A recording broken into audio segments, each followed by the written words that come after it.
I had some always get. I'm sure you have people that you have on your cell phone still that like from the beginning that you've kind of worked with, and they kind of come out of nowhere sometimes. So, anyways, I had a guy that I hadn't spoken to in years, and anyways, he was been ordering stuff, and his order got shipped to his ex-wife, and I was like doing customer service, which I haven't done in years. You know what I mean? And so I was dealing with all that shit. So that's running a business. Yeah, I get it. yeah. That's can relate. Yeah, I had a nice walk in the mud. I don't know if you have. I guess your weather's way different down there, but right now it's mud season up here in North Idaho. We're recording, or were we not? Fuck, That's why I let you know. Hold on, let me see something. I saw paused up top. I'm like, that doesn't look good. I better let him know. When did it do that? I think it. I don't know if it was the whole time or if it started like 5 or 10 minutes ago. Wow. Shit. Yeah, there we go. That's what I get for being the fucking host. Oh my gosh, that was a gem. Well, just to catch everyone up, Matt and I were talking about supplements, and Matt was just talking about how, I mean, if you want to, if you don't, do you want to go into it again a little bit? Yeah, sure. I mean, it's just with, since COVID, I was saying everybody's a nutritionist and everyone has their own health philosophy, and even I call them delicate geniuses. Yeah, exactly. Well, when I'm out on the street, I'm talking to a cashier, I'm talking to, a car mechanic or whoever it is. I'm just out in the town talking to people out there, and they're like, "Oh, so what do you do?" And I start talking about nutrition. There's always there's a lot more skepticism I've noticed than there was in the past. Where they're vetting and what is this guy going to sell me an MLM? Does he have a green shake he's trying to push? And I have to push through that. And I don't even, I don't put in much effort. I always just say, here's my podcast, Rogue State of Mind. I'm on Instagram, YouTube, blah, blah, blah. And just look into my stuff. It's next level, 15 years in. And as far as supplements, I mean, I used to hang out in the supplement store with my buddy that worked at Sprouts down in San Diego and just listen in, eavesdrop on customer conversations, and see what people were asking for, where they were coming from, what was trending. And you were saying we were both raw vegan. So I found Dan McDonald in 2010 and went raw vegan 80% out the gate for a couple of years. I was 100% raw vegan for 6 months, really hardcore, mostly fruitarian. So I was mostly on the high carb trip. And then I went into liquidarian, the Robert Cassar stuff. And then super fooditarian, really esoteric, just living on cacao and weird goji berries. That was the shortest. But then I discovered bison and grass-fed beef and pastured eggs and oysters. And it was at that point in my life, I think that was 2013, where it was just boom. And I was still always taking supplements. So I started Shilajit in 2010, 2011. I started magnesium around 2012. And I've been taking those pretty much daily since then. And it wasn't until the last maybe 5 years that I started adding in a lot of other things like systemic enzymes, vitamin E, K2, and those really changed my life. And so it's just funny to hear people say that we don't need supplements or only take organ supplements or only take whole food supplements, and just these ultimatums that are really extreme. I find fascinating. It's a human psychology, just studying that, because as you were saying, I mean, there's so many lifestyle factors, men overly depleting themselves, whether solo or in a relationship with their fluids, or but I even think things that are out of our control. So infections, bioweapons or plastics. But what happened the last 5 years, I looked into studies, and I need to track it down again. But there was a PubMed study I found a couple years ago showing how that depleted all the fat soluble vitamins, because people just hone in on vitamin D for that. But K2 was in there, retinol was in there, vitamin E was in there, Mhm. and those are like the forgotten ones. I mean, we're just so heavily focused on D3 cholecalciferol, that obsession that I've been kind of harping on for years. But yeah, it's just a fun subject because there's so many nuances and complexities to it, and Yeah. um, it's a never ending research. But I think the key is, like you kind of mentioned, is not to get lost in the information and overwhelmed, because that's social media now. It's just there's everybody saying something, and Yeah. you're looking at their six pack. You're you're like, who do I believe? Who looks more legit? Looking at their follower count, and I think the people that are actually looking for real, no BS information get attracted to guys like you and I, because we're just real. We're not like promoting MLMs and like, all this Extremism. cleanse. Yeah, absolutely. Yeah. Yeah. So a Yeah. little more of a rant than I did last time. No, it's good. I mean, yeah, no, I love it. Like I was saying, you really, when I was raw vegan, we both kind of come from the raw vegan kind of background, right, and the purist background, and I stuck to this idea of being able to get everything from my food, and because I found superfoods and herbs, and I was like, okay, this was the missing element for me. Yeah, my food doesn't have everything it needs because the food's depleted, right, or the soil's depleted, so the nutrient density is not there anymore, and so, but these superfoods were going to save me, and that's all I needed. And so, yeah, going raw vegan, just immediately noticed, didn't have, I would have pictures where I'm so leaned out and got the abs and look like Brian Johnson, like 9% body fat. But I felt like hammered cat shit, you know what I mean, at the end of the day. And lots of mood swings, lots of depression still, lots of just weird stuff going on. And not to kind of like blast Brian Johnson here, but it's just like he lives that kind of lifestyle, but with supplements, Yeah. right? But at the same time, we're finding out he's like taking Cialis and he takes testosterone and all this shit. And then you've got people like Paul Saladino that are just like, I'm kind of going on a caveat here, trying to go back, because for everyone that doesn't know why the conversation going the way it is, I hit the fucking pause button and we were going so well. So we're trying to catch back up. So excuse me, I screwed up. Imagine that. But Paul Saladino is on the other end of the spectrum and won't even accept like magnesium as a valuable supplement. Yeah.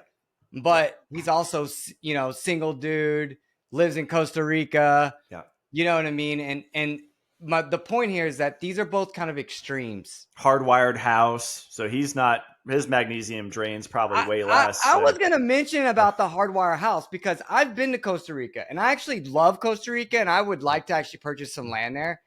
From what I understand, every internet that you get comes from a cell tower.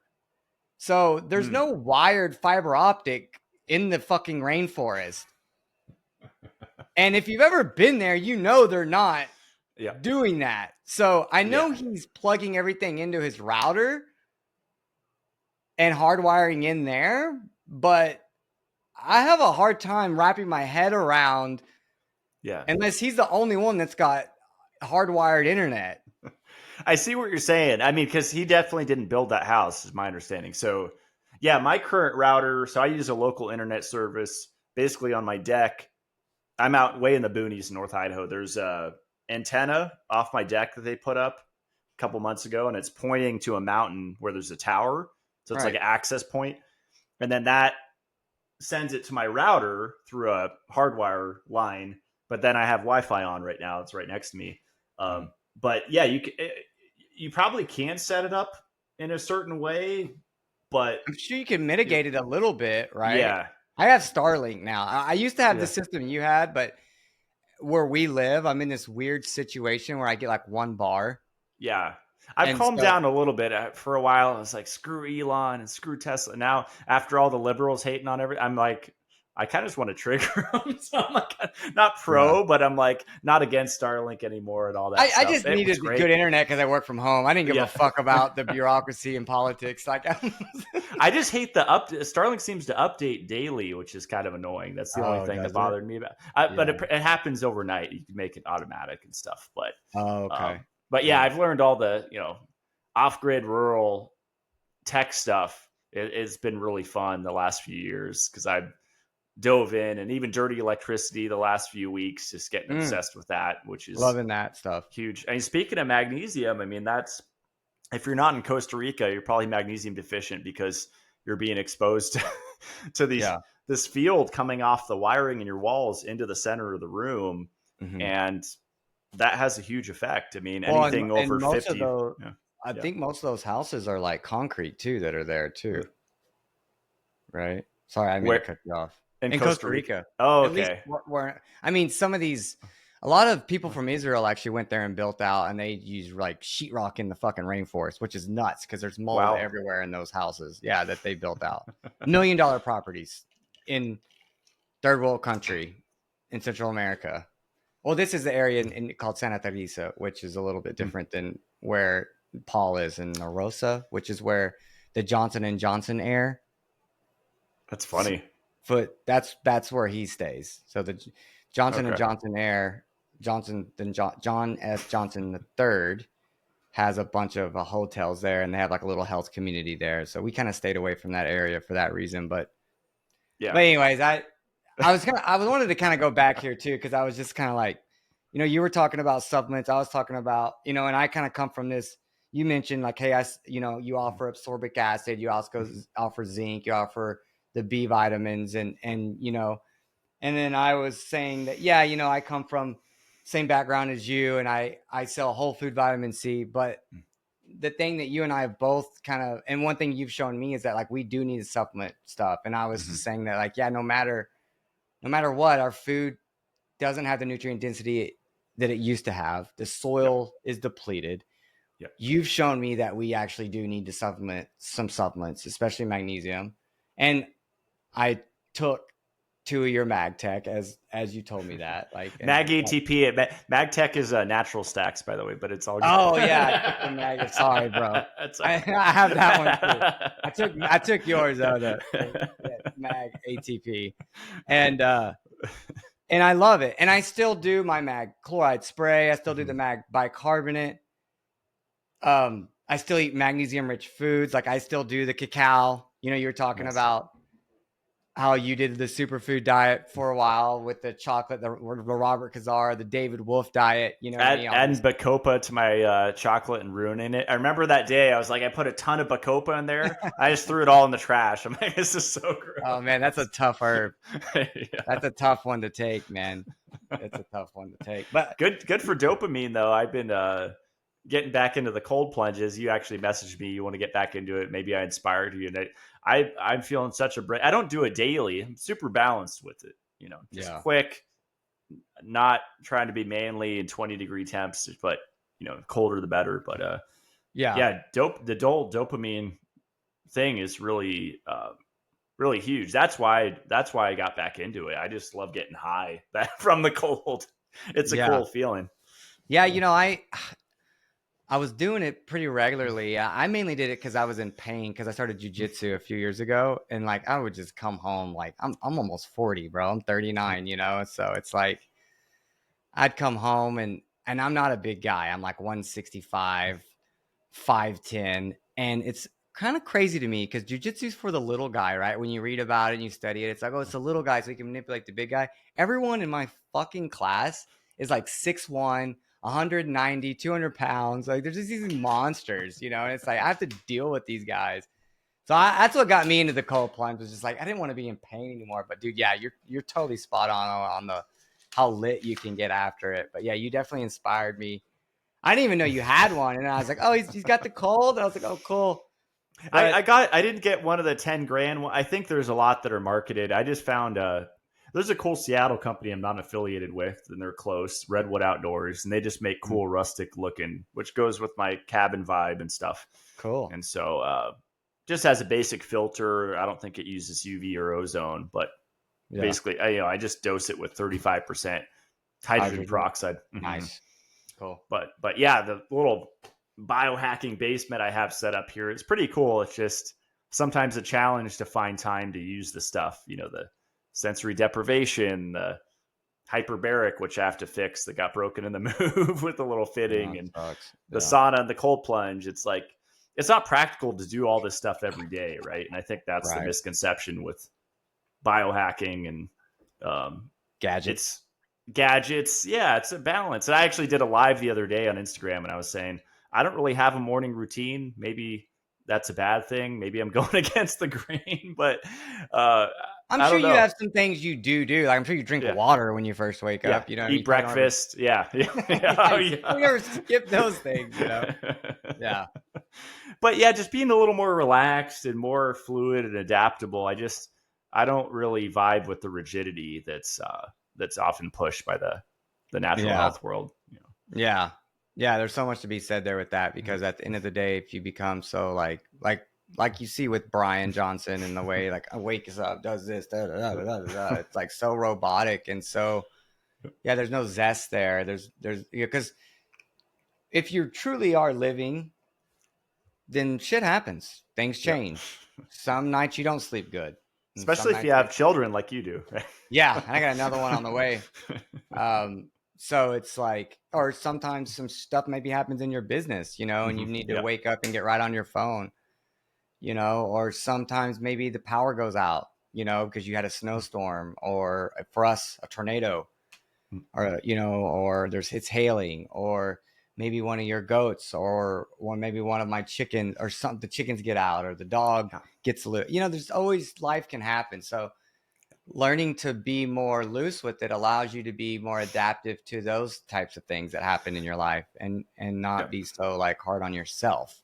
It's probably seasons of life too. I mean, I've been in the hardcore, working 3 jobs, starting a business at the same time, and just working my butt off. So it's probably, just being open to the different seasons and Hmm. knowing when it's time to be super rigid and strict, and knowing when it's time to just like chill out and have Yeah. full days where you just kick back and aren't doing much. It's Yeah. important. So, Yeah. uh, Well, and but just to go back to like the whole supplement thing, because yeah, we were doing so good and I messed it up and I apologize.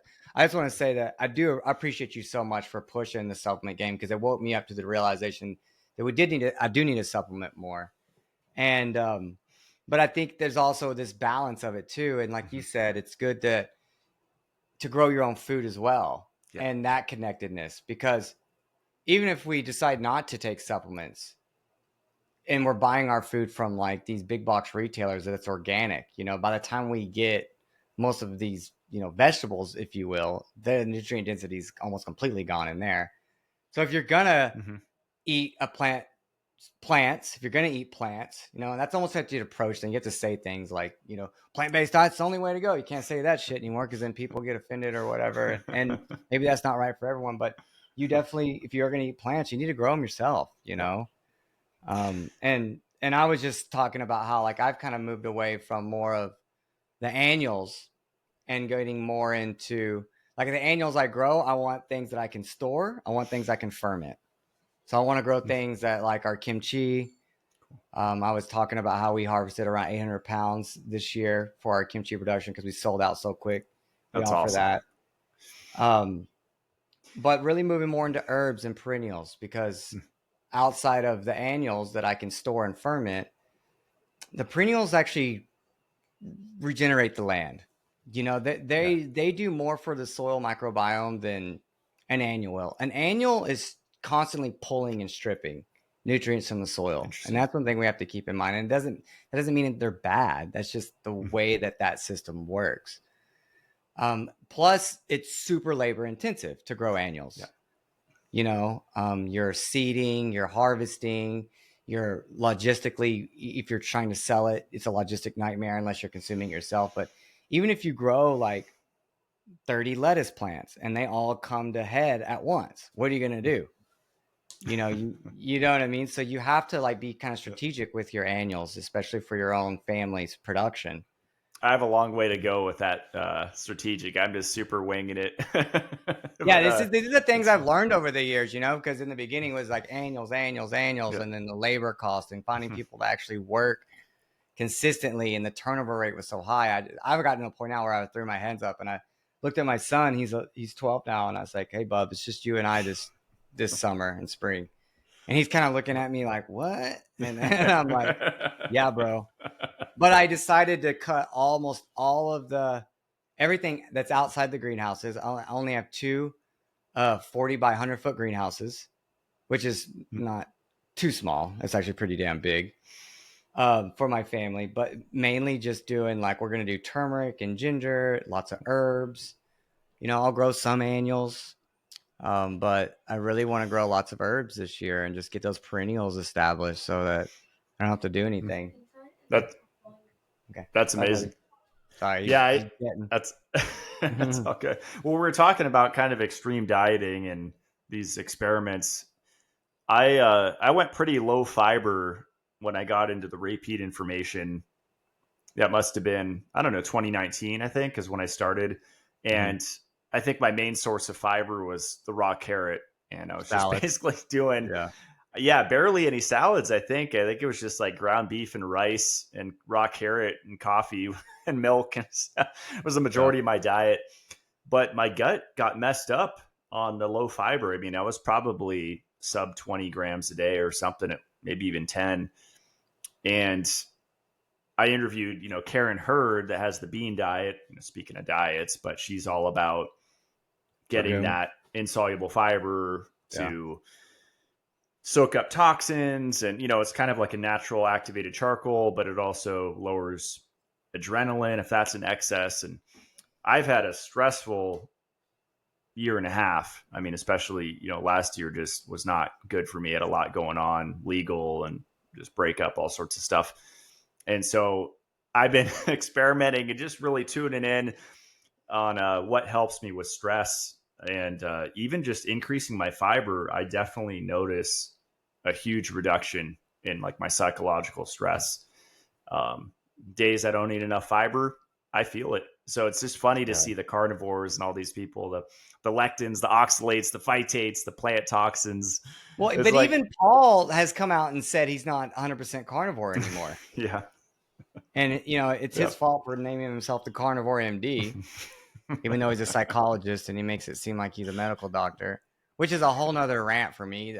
There's so many people in our space that love putting that fucking doctor around their name, and chiropractors. They're mainly chiropractors or psychologists. And not that to discredit that they went to the brick and mortar institutionalized knowledge and they spent all that money to learn all that stuff, and then they end up going into nutrition. Because when you look at the people that are nutritionists, their shit's even more half-ass backwards, right? Like Dr. Fullman talking about, you don't need salt. Salt's bad for you. And the guy looks like he came out of a fucking concentration camp. He's all pale and shrunk up. You've seen these guys, right? Like, it's nuts. Yeah, that's why it's so funny. Like, everybody's selling something, whether it's a group coaching program, whether it's ebooks. Because a lot of those ebook group coaching people I've butted heads with because they're so anti-supplement, and they're like, supplements are a scam. Their whole thing is getting people off of supplements, and they have all these testimonials of people feeling better that are just working on their leptin signaling and working on their circadian stuff, and whatever it is. But it's just, everybody is, if it's not a physical product, they're still selling you a lifestyle. And I think that's really important for people to discern what's real and what's not, because everyone's just trying to convince you. Yeah, no, go ahead. Yeah, everyone's trying to convince you. Yeah, no, that's that it. They're right. And really, at the end of the day, everyone's right and everyone's wrong. Absolutely. All on the same breath. And a lot of these results that people get from changing anything is because they're coming off ultra-processed food diet. Yeah. So when you come off that, I don't give a shit what diet you go on. As long as getting on anything, even raw vegan, off coming off eating processed garbage. Because one thing all these guys agree on, whether it's carnivore, vegetarian, repeat, whatever, is no one agrees to eat ultra processed food, right? Yeah.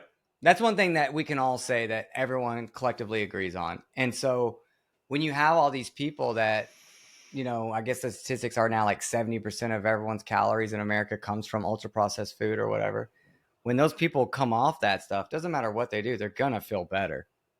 Now, does that mean they're going to feel better forever? No, because that's when you start going down the rabbit hole. And that's kind of like where you and I are. Like, we haven't been eating that shit for 20 years, and 25 years. And so But like you said, like raw vegan didn't work for you and I, and carnivore didn't really work for you and I, and it worked in the beginning a little bit, but then it's like this. We're omnivores, man. Like, I think the thing is like you nailed it too. It's like when you said about your morning routine. He's like, hey, I'm not so rigid with my morning routine. I don't really have one, and I just think that's such a powerful statement because it should be implied in all things in life, not just your morning routine, but and how you look at food and nutrition. And my wife's big on that. My wife's Laotian, and she thinks I'm a little crazy. They think I'm a little crazy around the house, about stuff. And my little girl, she's so funny. She's just like me. If I say the word chemical, she's like, Daddy said chemical again. 'Cause here lately, I've been doing these videos just about, awareness of like, oxyphenols and the fragrances and the detergents and the pans and stuff like that. And we have all glass pans and we don't use the shitty detergents, but when we travel, like we just got back from Cabo and holy shit, bro, like the toilet paper smelled like, oh my gosh, dude, it smelled like fucking Fabuloso, that brand. And it was just like, I told the lady, because it's a freaking multi-million-dollar house we rented out just to watch the whales and stuff. It was a beautiful place. And I just told the concierge, I was like, you guys going to pull all this shit out. Like, you guys need to rewash the seats, use vinegar. Like, I couldn't even be in the house. Like, it was so bad for me. You know what I mean? Because you're not, when you're not used to it, you know what I mean? But like all the sheets, the pillowcases, everything they would wash in these fragrances, right? So wow, they love that shit in Mexico, bro. Like, it's bad there. It's way worse there than it is here with the fragrances and the alkyphenols. What's that company? Man wipes Dude wipes? Yeah, Dude, those are probably good to travel with, something like that, to where you at least. Yeah, I was just like getting a rag and wetting it and like going old school, like until I got to they have a California ranch market there, which is cool because it's the Baja Sur, California Baja Sur. So California's connected to Cabo, so they still have like American products there. So I was able to like snag some toilet paper and, cool. But I had to go buy my own toilet paper for the house. You know what I mean? It was kind of cliche or whatever, but for a luxury spot, yeah, it's wild. I'm in love with my Lotus bidets. I can't go without them. I mean, and day that's one what of we the have. Yeah.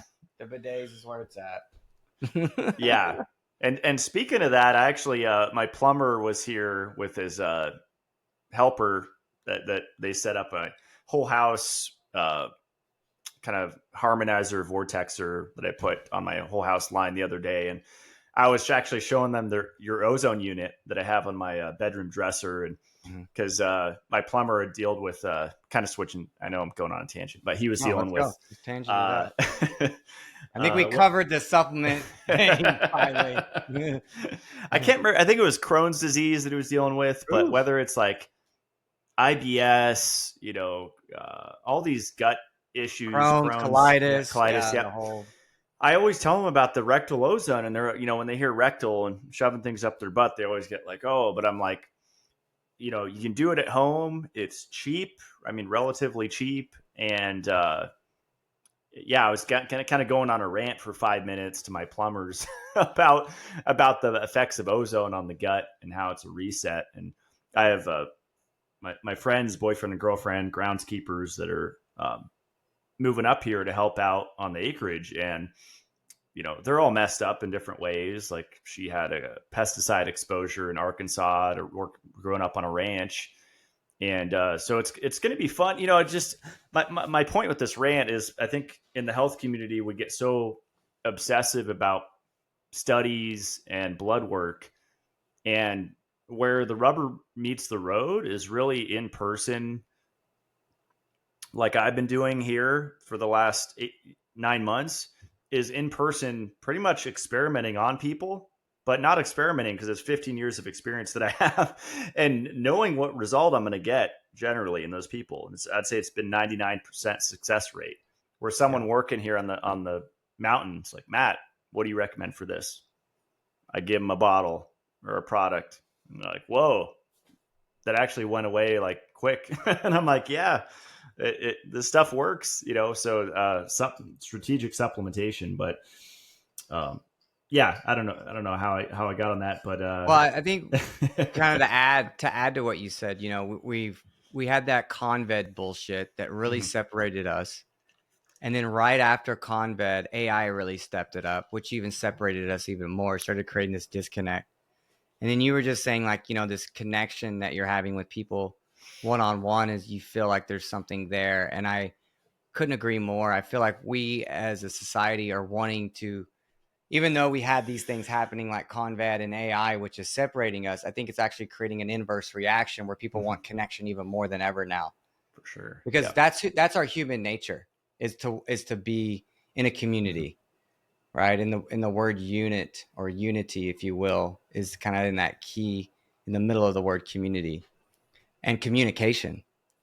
And I think that's where we are moving towards. I think we're moving both ways. I think that there's Mhm. definitely a group of people that are wanting to create this AI augmented reality, but that's because they have such a lack of community. They have such a lack of personal connection and disconnect, because maybe they have a lot of trauma in their lives when they were raised. I know there's probably more trauma with kids these days than ever before. The devices, kids, like it's so hard raising a child now, trying to give them the freedom to be independent, but knowing that the devices are geared towards literally sabotaging their dopamine and their brain and their Yeah. attention. And Yeah, the whole AI yeah, and relationships thing. I think yeah, you saw it's my humanoid robot kind of rant, but it's because with the yeah. Tesla Optimus, I follow that super close. There's other companies out there. I really feel like we're 5 years away from pretty insane bipedal humanoid robots that you can't tell that they're not human. I know Mhm. that's a really uh, optimistic view. But at the rate things are going and how that relates to relationships and stuff, I mean, the gender wars, I follow it. I don't need no man. I don't need no woman. I think people are just opting out of marriage and it's just too much work. Mhm. It's, that's kind of where I'm at in my life currently at this moment. But not to say that I'm marrying a robot, but I'm just saying that that's going to throw a wild card in there because Yeah. it is going to be so much more enticing, when you don't want to listen to yapping at night, you just press a button and it's it's off. Yeah. But I'll say this, there's something to be. It's work. You said something. You go that I don't. That's a lot of work. Relationships are work, and they are. But we good things come not easily Mhm. in life, and Yeah. this. Yeah. Think about all the work you've done to get to where you are, the discipline that you've created through your diet, the Mhm. sacrifices you've made to suppress instant gratification for more of a long-term strategy, this whole longevity game, right? That takes hard work. And I think most of us, if we were sat down and asked, we all want to be number one. We all want success. We all want peace. We all want happiness. But that doesn't come without a price and sacrifice. And that shit ain't fucking easy, you know? Yeah, well said. I always think of the three H's. I can't remember who I heard that from, but happy, hungry, horny. And that's a Mhm. great health diagnostic if you have those three going on consistently, and it'll wane. Some of those will wane. Some days you'll be less hungry because you're stressed, or your libido will be down because you're stressed. But I'm just talking about 90, maybe 95% of the time, the three H's should be almost 100%, in my opinion. And that's a good metric to see whether your environment's working, whether your relationship's working, whether Yeah. your nutrition and supplements are working. That's kind of where I'm at. And I think it's good to always tune into that. Do I have the three H's rocking? Okay. Yeah. I'm going to keep doing what I'm doing. You know? Yeah. It's a trip, man. It's an ebb and flow. It's Yeah. funny too. You said horny, and I started thinking about these posts that I'm seeing of these like young kids living at home talking about if you don't if you don't turn the air down, like they're getting into the cold temp at night, then you won't wake up bricked, you know? And in my head, I'm like, bro, you're 17. If you're not waking up bricked and it's 105 degrees in your room, what the fuck? I don't know about you, but when I was that age, like, I think that is how, like, I mean, even now, I'm like, I mean, obviously I'm way healthier now than I was back then when I was 18. But it goes to show that, like, but and then on that rant, on a little tangent there, I'm seeing a group at the same time. We're seeing a group of people like just are complete tards, you know, they're completely sped. I'll use my son's terminology there with sped and bricked out and stuff like that as the words he uses. I'm learning Torqued these new out. words. Yeah. Riz, or whatever they fucking say. You see this group of conscious people too, because conscious young people. So for a while there, I was like, oh man, this next generation's fucked. But the cool thing about the technology, because it's not all bad, it's a tool, not a ticket, is that the awareness these kids have now. And I see a lot of, like my nephew, he's 18 years old. He's here with me right now. And he's a good boy, you know. He could have went to college to play football and stuff, and didn't have the best upbringing, but he's a good kid, doesn't smoke pot, doesn't drink alcohol, he's on the straight and narrow.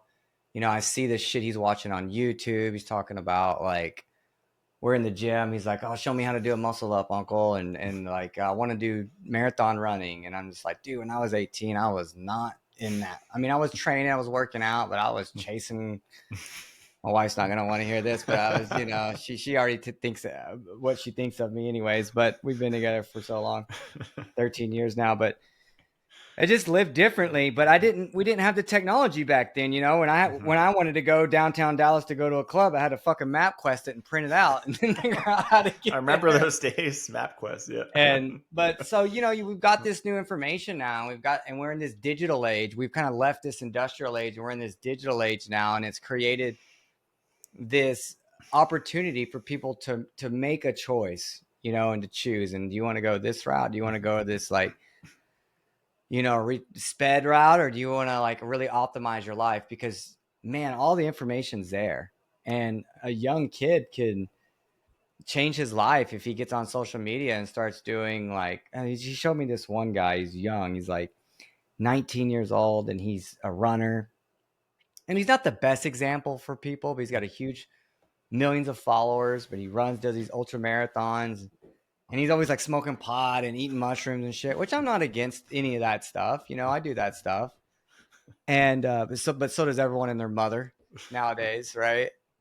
But you know, it's better than, you know, dabbing Tide Pods and, you know, and that shit you see. And some of these guys you see on social media, these kind of like meathead retards who are into the gym, and they're just eating, like, they just do the stupidest shit where they take like ranch dressing and bacon bits and they make this like weird stuff, and they're like eating it all weird. And it's like entertainment versus education, right? But it's kind of like this merge, you know, of this. You've got this, people want to be entertained in these social platforms in this digital age, but then they also want to be educated. But the more you educate, the less likely you're going to blow up, because when you educate people, that requires people to do work, and work's hard.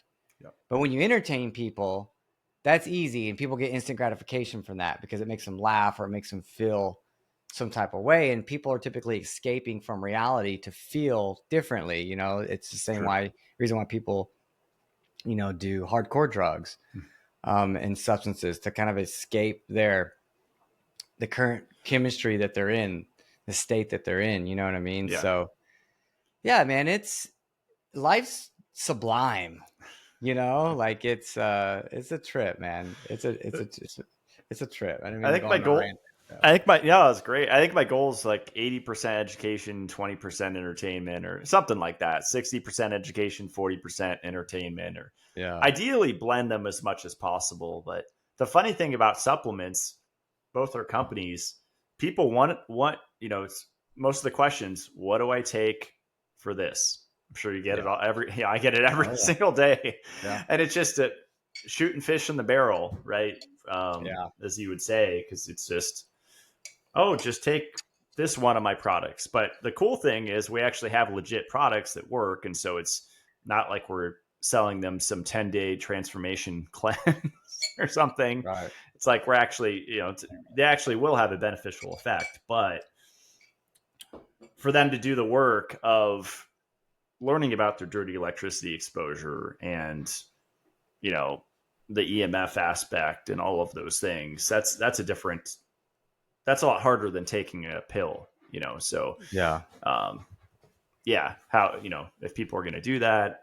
But no, Do it's you great. feel like on the dirty electricity, like once you got those devices, you felt a shift in? Yeah, for sure. So Brian Hoyer of Shielded Healing, he's done like Liver King's house, Mercola, Greenfield. He like flies around the country, basically doing home assessments and just taking 20 meters around the house or whatever it is, and just measuring things and optimizing. And he lives really close to me, so we've hung out several times the last few years. And he's big into it. And recently I went off on the whole scalar quantum stuff, because you have a couple companies out there, and at least two I know of, where you pay a monthly or yearly subscription and they beam your address or your coordinates with quantum energy. Your latitude and longitude. Which is wild. And I had an interview with it that I took down with one of them, and they said they have 3 devices at undisclosed locations around the world. that beam. Oh, fuck. But when you pay for the subscription, they put your address in the machines and they beam. Oh, damn. Damn. And I tried it, I'll try mostly. I've done that one too. I'm not going to deny I have it.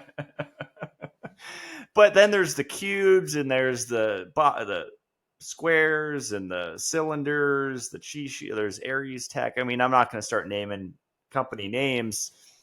I'm surprised I haven't gotten a cease and desist letter yet, but I'm not trying to disparage any of these companies. I just have lately, the last month or so, been pretty amped up at how expensive these things are. $3,500 for a cube that's 99% empty with blinking LED lights that supposedly emits a scalar field that goes a couple hundred feet, or that quantum service. And it's just, these things are expensive. I don't ever notice shit from them, bro. I would be straight with you on that. Like, I've had them, and I've noticed that like they've gotten unplugged because maybe the maid unplugged them or something. And I come back 2 weeks later, I'm like, oh fuck, it's unplugged. And then I start thinking, I'm like, well, did you notice it was unplugged? Shouldn't you have noticed? If you spent $3,500 freaking dollars on something, shouldn't I have noticed? Like, something's off. We're all gonna die, or we all got sick, or because a lot of these companies show like before and after blood work and shit, like do a microscopy, live blood, and live blood analysis and shit like that, and it's very convincing. Like, oh wow. But so does the grounding tech, right? That shows that too, and that I get behind that. Yeah. I feel like, and it's so funny because even my wife, like, she hates the way the grounding stuff feels, so she doesn't wear it. And I ended up just getting some more stuff. I think I traded with No Choice. You're talking about the blocking clothing. Yeah, the clothing and the grounding, just stuff that exists. You've got like your stuff, like the sheets, and she's like, the other day she was like, I think I need to put that sheet back on. And this is like after 4 years of her seeing me. Like, I'm constantly wrapped up in those things. I'm constantly, got either your stuff or I've got his No Choices stuff. And I'm actually wearing his underwear right now. That I notice huge. And that's something you can actually measure too. Like, you can take, whatever those devices are that measure electricity. I forget the actual name of them or whatever. It's kind of a voltmeter, I think. Yeah, just a voltmeter. It's a voltmeter. And you can hold it and you can see where your volts are. And as soon as you touch one of these grounding devices, you can see the voltmeter completely change from positive to negative.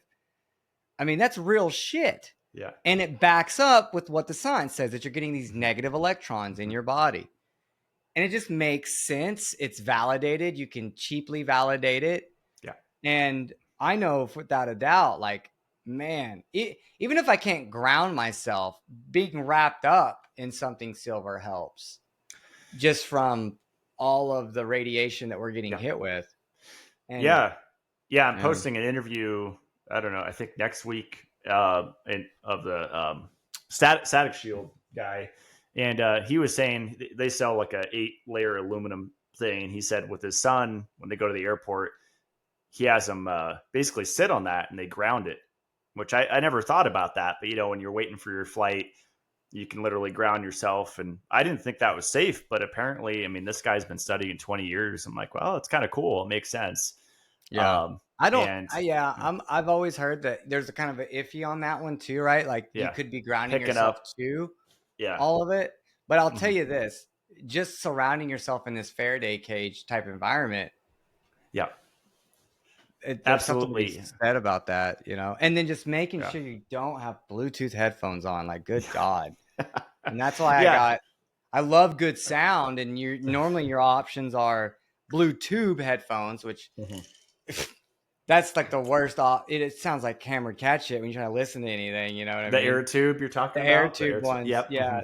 So for me now, I got the Bose, the real nice Bose headphones. So I just wire them and I turn off my Bluetooth on my phone and I download everything. And it might not be the best, but at least I don't have that Bluetooth like frying my brain like my head's in a fucking microwave while I'm on the airplane. Well, circling back to the supplements, like I've been harping on that for months. The supplements that help mitigate EMF, because you have these thousands of dollar solutions, $6,000 copper cylinder with wood that I blasted with my double barrel shotgun that doesn't That's plug a badass shotgun, bro. That's old school. That's like one my grandpa had. Was that passed down to you, or did you just pick it up somewhere? No, it's Chinese. I mean, I had two, so that one I might fix. I have another one that has a strap, so that was a backup. But I learned that the butt of it is not very strong, so definitely don't use it as a baton. Yeah, because I busted that on camera. But yeah, that's my favorite type of gun is the double barrel shotgun. It'll never jam. It's fun. I have non-lethals in it. If a grizzly walked up on my deck, that's what I would use first. But yeah, just vitamin C, vitamin E, magnesium, zinc, melatonin. Those 5. And you can keep going. You can go to selenium. You could just do you think vitamin C's in there at all? Antioxidants, maybe? Nah, not really. For Which one? Vitamin C. Absolutely. Yeah, there's so many studies. Like if you search vitamin C and E for EMF, and it's showing the different gigahertz in the studies, a lot with rats, but still that it's protecting the organs from the oxidative stress caused by the EMFs. And Martin Paul's talked about the voltage gated calcium channels opening, and calcium's supposed to be outside the cell. And when it floods inside the cell, there's a cascade of effects that happen that could lead to cell death and all sorts of bad stuff. And so your magnesium bicarbonate product, my magnesium product, the glycine and taurate forms, that's one of the best EMF protections. But I think in the studies, from what I've seen, vitamin E is stronger than vitamin C, which is ascorbate in the tissue. But vitamin C regenerates vitamin E after it's donated. So vitamin E will donate an electron, and vitamin C will come in and regenerate it. And so they work together, and they also work together with glutathione. And melatonin has an intimate relationship with glutathione. So it's like, we want the endogenous antioxidants, the SOD, the glutathione, the catalase, but we also want the exogenous. And when we have both going on, I really feel just invincible. I fly down to San Diego every 2 or 3 months for my family's birthdays. And, it's a workout. It's a full body workout, but I feel way better when I'm taking vitamin C every hour or every couple hours. Maybe do a little ozone before you go too. Yeah, just stacking stuff. And I go back and forth with the shielded clothing like you were talking about, because Brian freaked me out when he saw me with that brand. He was like, you don't want the silver touching your skin because the silver is conductive, your skin's conductive. and you're actually going to be transferring the EMFs directly into your skin and also creating harmonics when it's hitting the silver and bouncing off. So I don't know where I stand Really? with that. I mean, it's a tricky, if you feel better using it, that's a good sign. Yeah. But Just I don't wore let it. it touch your skin. That's the idea. But if it's grounded, then you want it to touch your skin, right? Because then it's Correct. connected to the earth. Yeah. If it's a floating ground though, and which is ungrounded, then you don't want it touching your skin. So I've been playing around with like a baseball cap and Defender Shield, and then another company, SLNT, I've been playing with. They came out with like a jacket and pants that are all black that don't look like you're a KKK space member, like another brand. Yeah. Because I wore that during COVID. I did the full zip up hood. Zip up. The flight attendant came up to me and she's like, I was told to just let you know you're okay, but we just want to let you know that doesn't count as a mask, and it was like 2021 or whatever. Yeah. And I was the full hoodie zipped up, covering my face. And it was hilarious. Which is actually a better mask because it's silver, right? Yeah. It actually can kill like if that was even a real theory and all that bullshit. Just total cross. I know the spike, the shedding is definitely real because it's been wild up here. Basically, since I bought this. That. You're really open about like, oh, I got COVID, and in my head, I'm like, how in the fuck did Matt get it? He's way up in Idaho. I think it's the shedding. It's the vax people. Yeah. I mean, it's because I have so many people working up here and just being. I don't know if it's this, particles they're breathing out or what it is, but I just know that there's been a lot of jab people that come up here and I don't feel good when I'm around them. So. Yeah. Whenever when I was doing jujitsu, I had a few buddies that would refuse to roll with anyone that they knew were jabbed, and even I don't know if I should say this or not, but our Mistre, like the main guy who runs the school, he's very anti-vax, and he's an amazing human. He's a mentor to me and a second father almost because he's so on the level of it all. But yeah, I think you're right. I think that there is some shedding there because it's like we do all this shit. How in the hell could we get that stuff? But being a CEO of a business can be extremely stressful. You can't make everybody happy, but that's always your aim. And when you spend your life's work trying to, like if our life's work was to make a toy to make a child happy, that's one thing. Or to write books or to make lights. I'm looking at some lights I have right here, or to make cups or spoons. It's different than when you make supplements and you make products that you want to invigorate people's life and you want people to come out of an area that maybe you came out of, for me specifically, depression and fatigue and just like that whole standard American diet, disharmony that creates on your life and your body and your mind and your soul. And when people like go crazy about shit and they start like, customer service, bless my customer service team. Cause the shit that I hear sometimes from people is like, I'm like, are these people even like real? And half the time though, when you get some people that are just like completely off the rocker, you end up like finding out, maybe it takes a week later, even a month later, they'll reach back out and they'll be like, I was having a bad day that day. And like, we just got completely shit on by someone. And here we are trying to actually genuinely help people. Yeah. Like, why don't you call fucking Dr. Pepper or Coca-Cola, like, because you drink all that shit, or go to McDonald's that you eat every fucking day and call those CEOs. And it's like, oh, because you can't get a hold of them. They've been shielded, right? Like completely. But there's a lot of entitled people out there. I had a guy message me, I think it was a month ago, and he said, I know you're just pretending to be busy, because I didn't respond to him after like a week or something like that. And I have like hundreds of people that I've just never responded to. And I just have too much that I just moved and I just juggling a lot, running a business, coming out with new products, upgrading things. But yeah, it's just wild. The message that what we have to deal with. I think it's, there's so many people that think it looks easy, wow, he's building a bunker. He must be doing, he's doing so well. I should start a supplement company. It's like, well, you better build some thick skin because it's Yeah. probably way too thin right now. Yeah. It's like we got Well, to and if deal with so much it was crap. easy, everyone would do it, Yep. and Hmm. there's a reason why they don't. And there's a reason why 95 or 98% of all businesses fail. And then out of that 5% that doesn't fail, only 1% actually gets past 1 million in sales. So when you start to look at where we are compared to, the grand scheme of things, we're in this like 1 percentile and so it's just like, holy shit.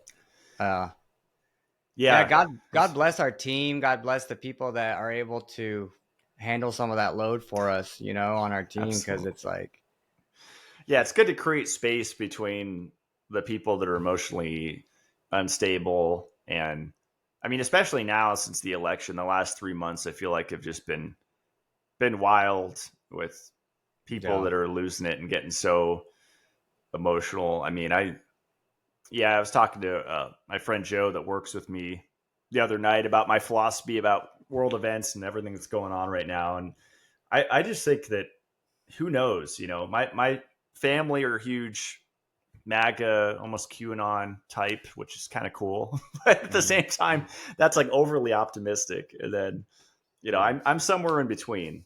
I'm just like, yeah, I hope things are getting better. And there's that, even if it's a 1% possibility for my spiritual health, for my energetic health, I feel like it's better.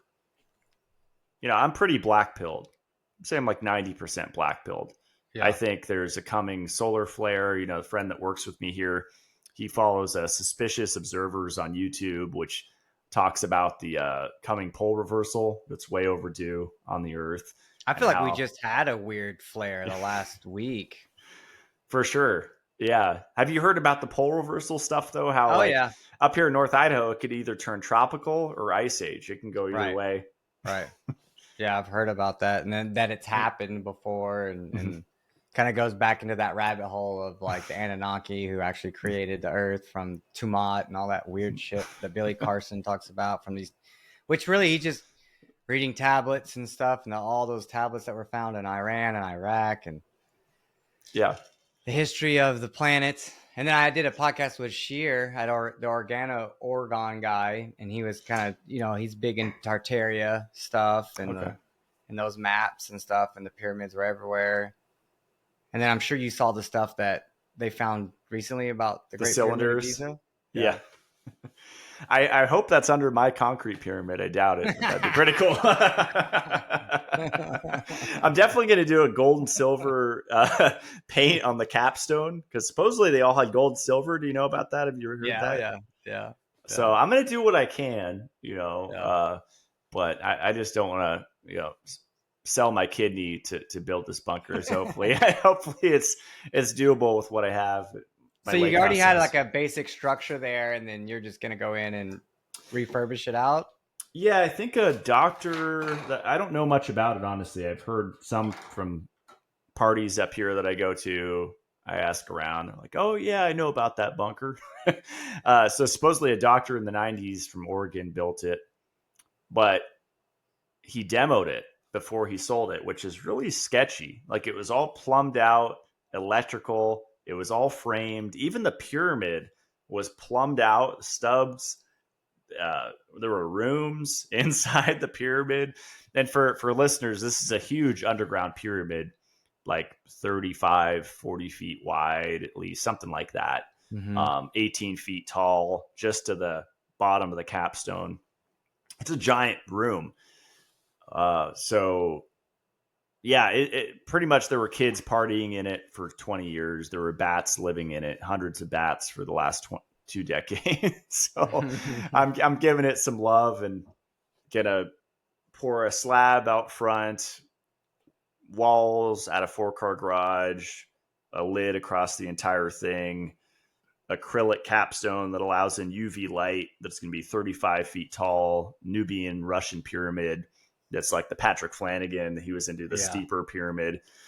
That'll be my future recording studio, my daylight spot in the winter. So I'll basically feel like I'm outside, which would be cool. And just a boy's dream. I mean, I'm pretty much giving up an off-grid lake for this, but I feel like a lot of guys, their ultimate dream is a bunker. I mean, how cool is that? And Yeah. not just for the prepping aspect, but if you're into health, for the grounding Yeah, aspect. no, And, we've right. been really looking heavy at the earth ships just because we want to be in the earth. Yeah, it's the you know? best. Yeah. Yeah. I'm so excited to get the ultimate sleep because now I'm by a train, so I hear that. I had my rooster Herb crowing at 6 a.m. right outside my bedroom window this morning. That was my wake up. So I had to go out and adjust the automatic door. I'm like, you guys are staying locked in till 9 a.m. or something. That's funny. Yeah, But I had to move my chickens into the property because of that. Cause they're coming up on my deck and pooping. I need my super soaker back, so I would shoot them with a water gun. Yeah, those birds, man, there's a reason why they have that saying bird brains, right? Like they're nuts. But I've noticed since I've moved my birds to like zone 5, which is at the back of the property, I lose birds more. Yeah.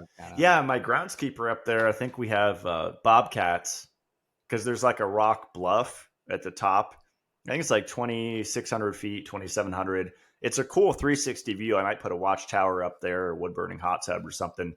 Zip line. I don't know. But there's a bunch of like flat rocks, and there's a lot of spaces for dens up here. So I haven't seen like mountain lion tracks, but I'm pretty sure there's a bobcat family, and they took out like its turkey and chicken. So I felt bad higher up on the mountain. But do you just buy new chicks, or do you incubate and hatch and all that shit? Just buy new chicks. Yeah, I'm a huge fan of the predator eyes. So they're solar blinking 2 red LEDs, and I use those at my lake house, pointing out. Basically, you just screw them to a tree at a certain height. So usually like, I don't know, a foot, 16 inches up from the ground. And it sounds like BS, like marketing, but it's supposed to mimic like if a bear or a raccoon or a mountain lion or a coyote is approaching your property, they'll see these blinking LED red lights at night, and it's supposed to basically deter them because they're not going to encroach on another predator's territory. Like, they think there's something there, like another, and it worked. I mean, I had coyote poop across my lake, but nowhere around my house. So, those are amazing. So I'm going to put up like 50 of those. I just looked it up. Yeah, I'm going to get some of those because I deal with it. I mean, I have an electric fence, a solar electric. But sometimes it doesn't work, and I mean it's worked on a skunk. I got a story with the skunk. Oh gosh. But I'll have to check out the predator eyes because I just got. Well, last year I think I got like 30 chicks, and I raised them all up, and they were about to start laying, and then we think a raccoon came in. He somehow got in the fence, and he literally ripped off all their heads, and took 2, and then the rest just all their heads, and that's how. Some of my uncle was like, "That was a raccoon if you ripped the heads off." Yeah, and I've seen that happen. Yeah, that happened back in Big Bear when I had chickens, and they were not protected. Do you have a automatic chicken door, like automated? I just got an Amish built coop. We just put together. I don't have the automatic door. That's next on the list, so I need. It's a game changer. Yeah, it's the ones that work. I would avoid personally the horizontal ones. Just get the vertical. Okay. Because horizontal ones have always had bad luck, but the vertical, it's just a string. Yeah. And you could plug it in, or you could solar it either way. But yeah, it makes it so much easier. Yeah, they're nestled in there. Nothing can get in there. So yeah, because nothing really gets them during the day. It's always at night, right? Yeah, they got my friends during the day. It was like broad daylight, but there's still brush, and so he's still brushing out and opening paths. But the farm life. It's I was actually thinking about our chat earlier this morning when I was walking to the greenhouse, and how I did a live the other day, and someone commented, they're like, "What do you do for workouts?"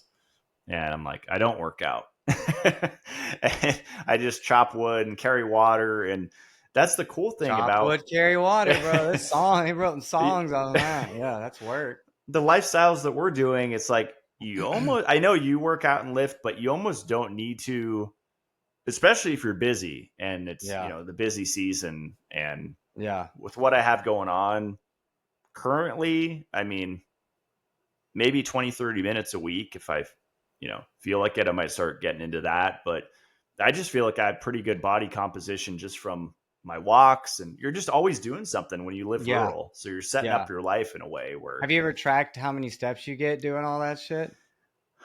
I I don't like wearing rings. So I wore the Aura ring for years, and then it just feels like I don't Something know. there. I'm with you on Yeah. that. I just started wearing mine again after like 2 or 3 years of not wearing it Yeah.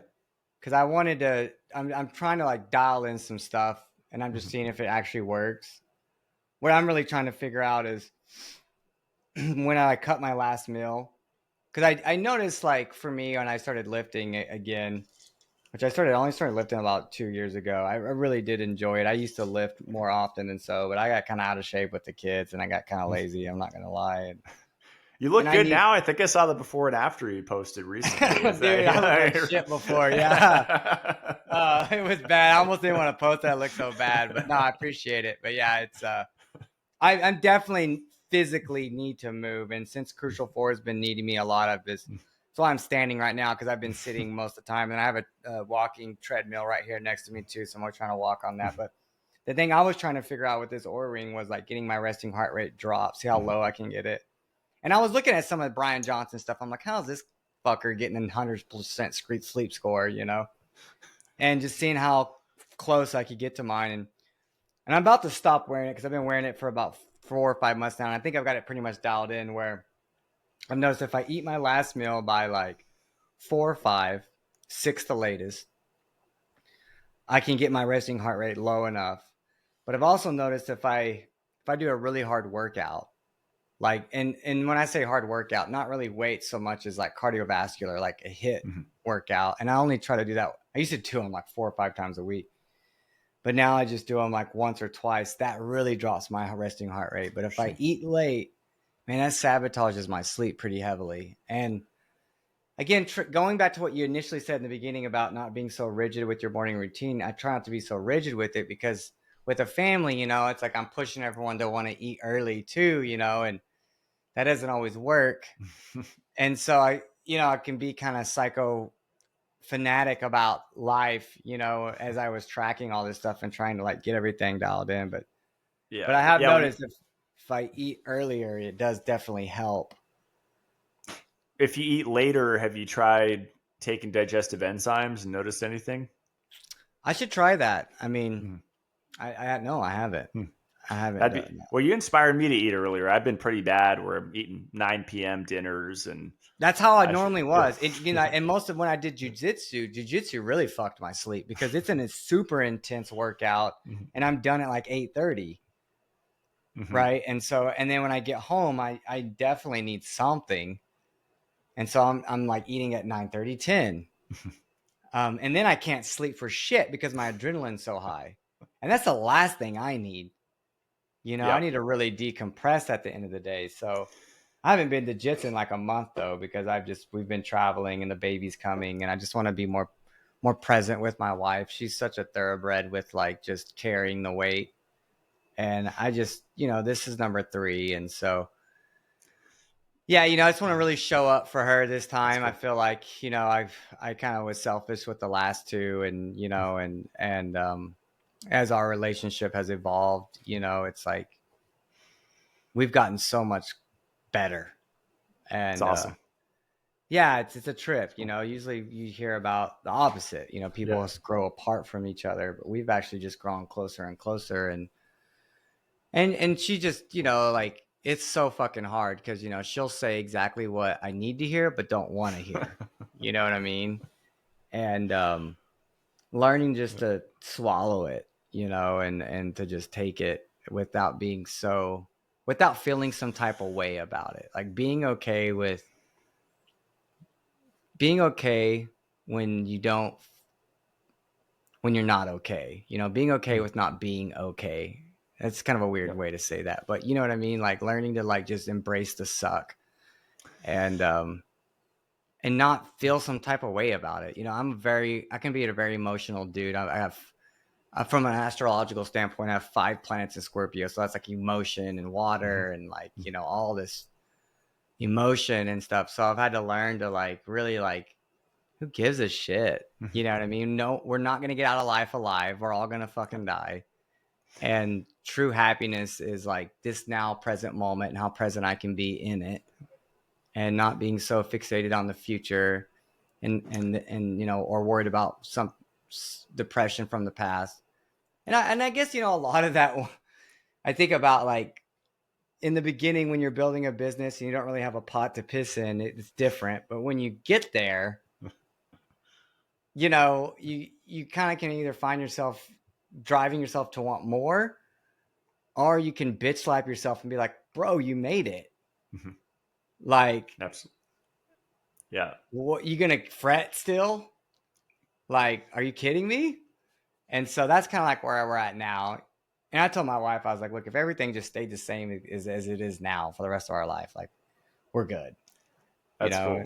And, That's awesome. Yeah. even though I want growth, and I'm sure you want growth too, and you have plans, we're so young still. Like Yeah. most people don't even make majority of their successes until their 40s, and you know, we're just now starting to hit that bracket. But Yeah. damn it, bro, we've been in this game longer. Most people don't start the game till we've been in the game way longer. Like I'd see so many people like, oh yeah, I started when I was like 33, 35. I'm like, dude, I was 21 getting into health and wellness. Like, you know what I mean? So it's like, we've Yeah. been in the game for a minute. I know you started at a really young age too, right? Yeah. I mean, it was, well, it's funny that you're into jiu-jitsu because I kind of miss Aikido. I did that in high school, and I had a really eccentric sensei that I'm still friends with, tech guy, really funny atheist. He's a really interesting guy, but like coder, atheist guy. But he got me on like Zeitgeist documentary, and then I went down the rabbit hole with Project Camelot, which is kind of an underground guerrilla whistleblower, you know, psychic super soldier, like crazy underground projects. And if you heard of like George Green and like MK Ultra stuff and Oh yeah. ET stuff, and I mean it was getting really into that, and I was actually heavy. That was my primary study for like 4 or 5 years, was just the weird stuff, like basically extraterrestrials, underground Mm-hmm. projects, psychic stuff, you know, just free energy, like 4 or 5 years straight. And then that led me to health because I'm like, well, what do I do about it? Like, okay, free Yeah. energy is being suppressed.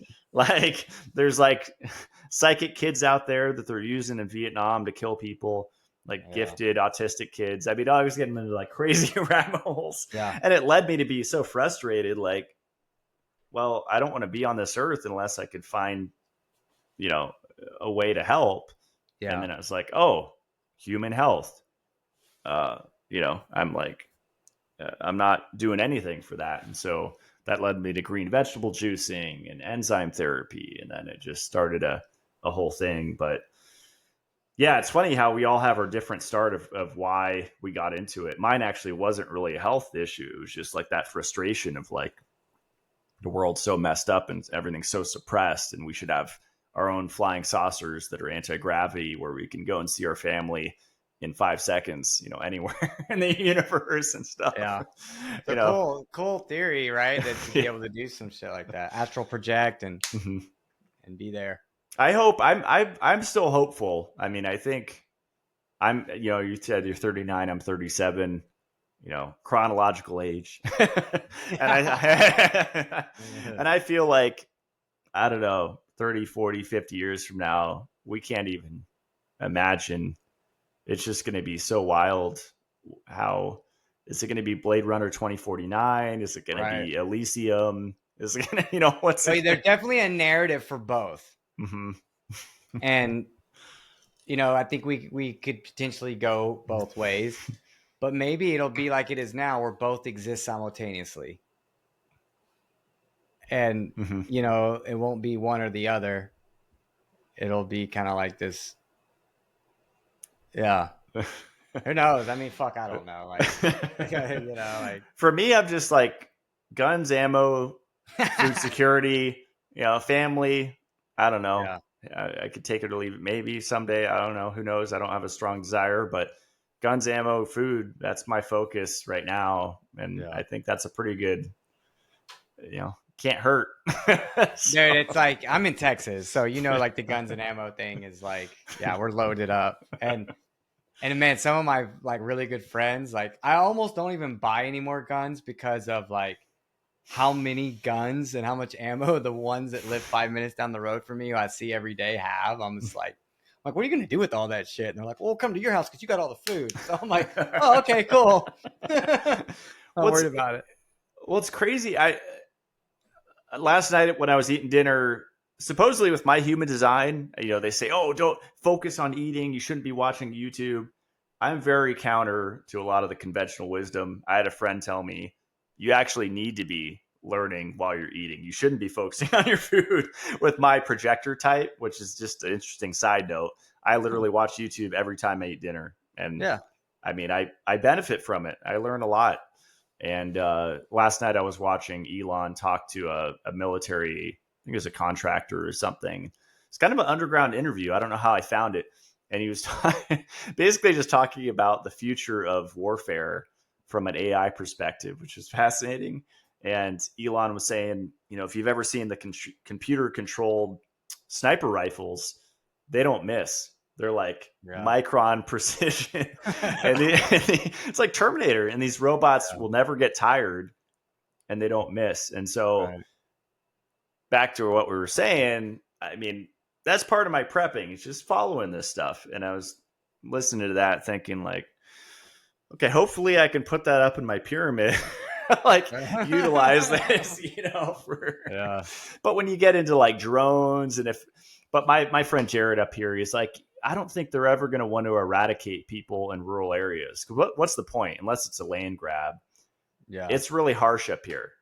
They're not going to want my mountain here in North Idaho. It's not prime real estate. It's not Hawaii. So I doubt they're ever going to go full Terminator, infrared drones over my mountain to just decimate everyone up here. Right. But I don't know. That's just the fun stuff I think about. I think it's related to health. I mean, it's. Yeah, being alive is definitely related to health.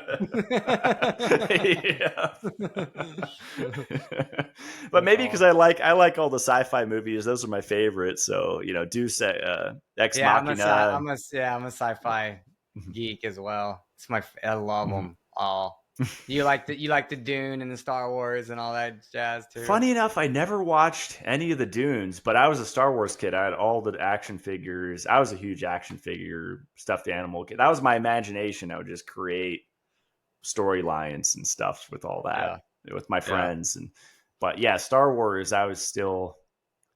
Yeah, George Lucas is pretty tapped in. I mean, that whole the archetypes and. The Force and the dark side. There's a lot there that's pretty accurate, right? I mean, it's pretty spot on. Yeah. Well, I had some stuff here I wanted to ask you. Yeah. I love that you and I can like have our like kind of how we started, when I was talking about Brian Johnson's extreme and then Paul Saladino's extreme and how like I came about nutrition and I kind of was like anti-supplement and you kind of woke me up to like, hey, we need a little bit of supplements, but not, and neither one of us are like Brian Johnson extreme supplements, but neither one of us are like Paul Saladino, no supplements, and there's like this happy median. And I wanted to ask you, I got some questions here just to chat because I was thinking about our call today too. I actually woke up at like 5 this morning and it was just my brain wouldn't stop moving. And so my wife was like, get off of me and let me sleep. I only have 4 more weeks till this baby comes out. So I was like, okay, I'll leave you alone. So I was waking up bricked out and bugging my wife. But so I just started thinking about you and the conversation. Oh man, that kind of sounds weird. But Love you, bro. You're excited. I'm excited. Transmuting the energy like a man should, instead of like watching porn and blowing his fucking load like a fucking juvenile retard. Heavy metal detox, parasite detox. Yeah. Is this something that, like, and I'll give my opinion first, because I don't want to ask you a question like I'm putting you in a spot. Sure. I'll give you my kind of spots on it, and then I want to hear yours. I have a bullet in my foot. This is this little story for me. I got shot with a fucking gun when I was young, and it's in my ankle. So I know I probably have like constant lead and arsenic and shit in my bloodstream. But I've never really, and I've done, when I was raw vegan, I did like some heavy metal detoxes and cleanses. But for the last like 10 or 15 years, I've just kind of stuck with like, doing ozone pretty consistently and taking charcoal and some binders here and there. Shilajit, things like this. And we just launched our M Daily. So things like chlorophyll, and stuff like that.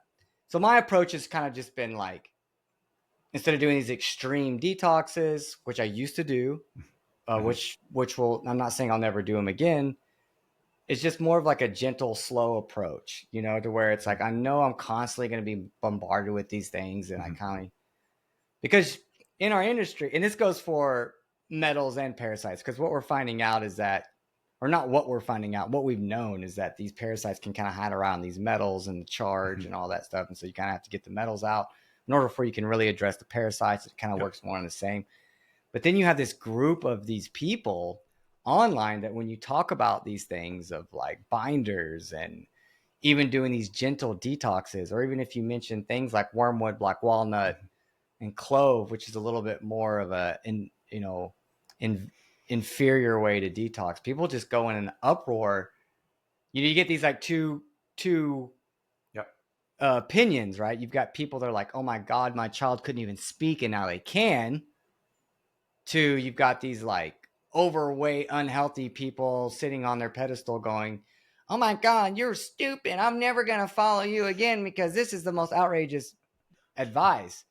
And I'm asking, I just want to like have a conversation with you about like, what's your take on it? What's your opinion on it? Because I was curious. I never really see you promote, cleansing heavily and stuff, but I know you've probably done it before. Yeah. Well, you've seen me talk about the zeolite, right? Yeah. And I take zeolites. I've got some here. I took some this morning, actually. Yeah, because I was doing like the liquid tincture, from Omica, and I was dabbling in it. Which is back in like garbage. 2011. But I'm not, like it's just super diluted. It's like zeolite Rafi's great guy, but good God, bro, come on.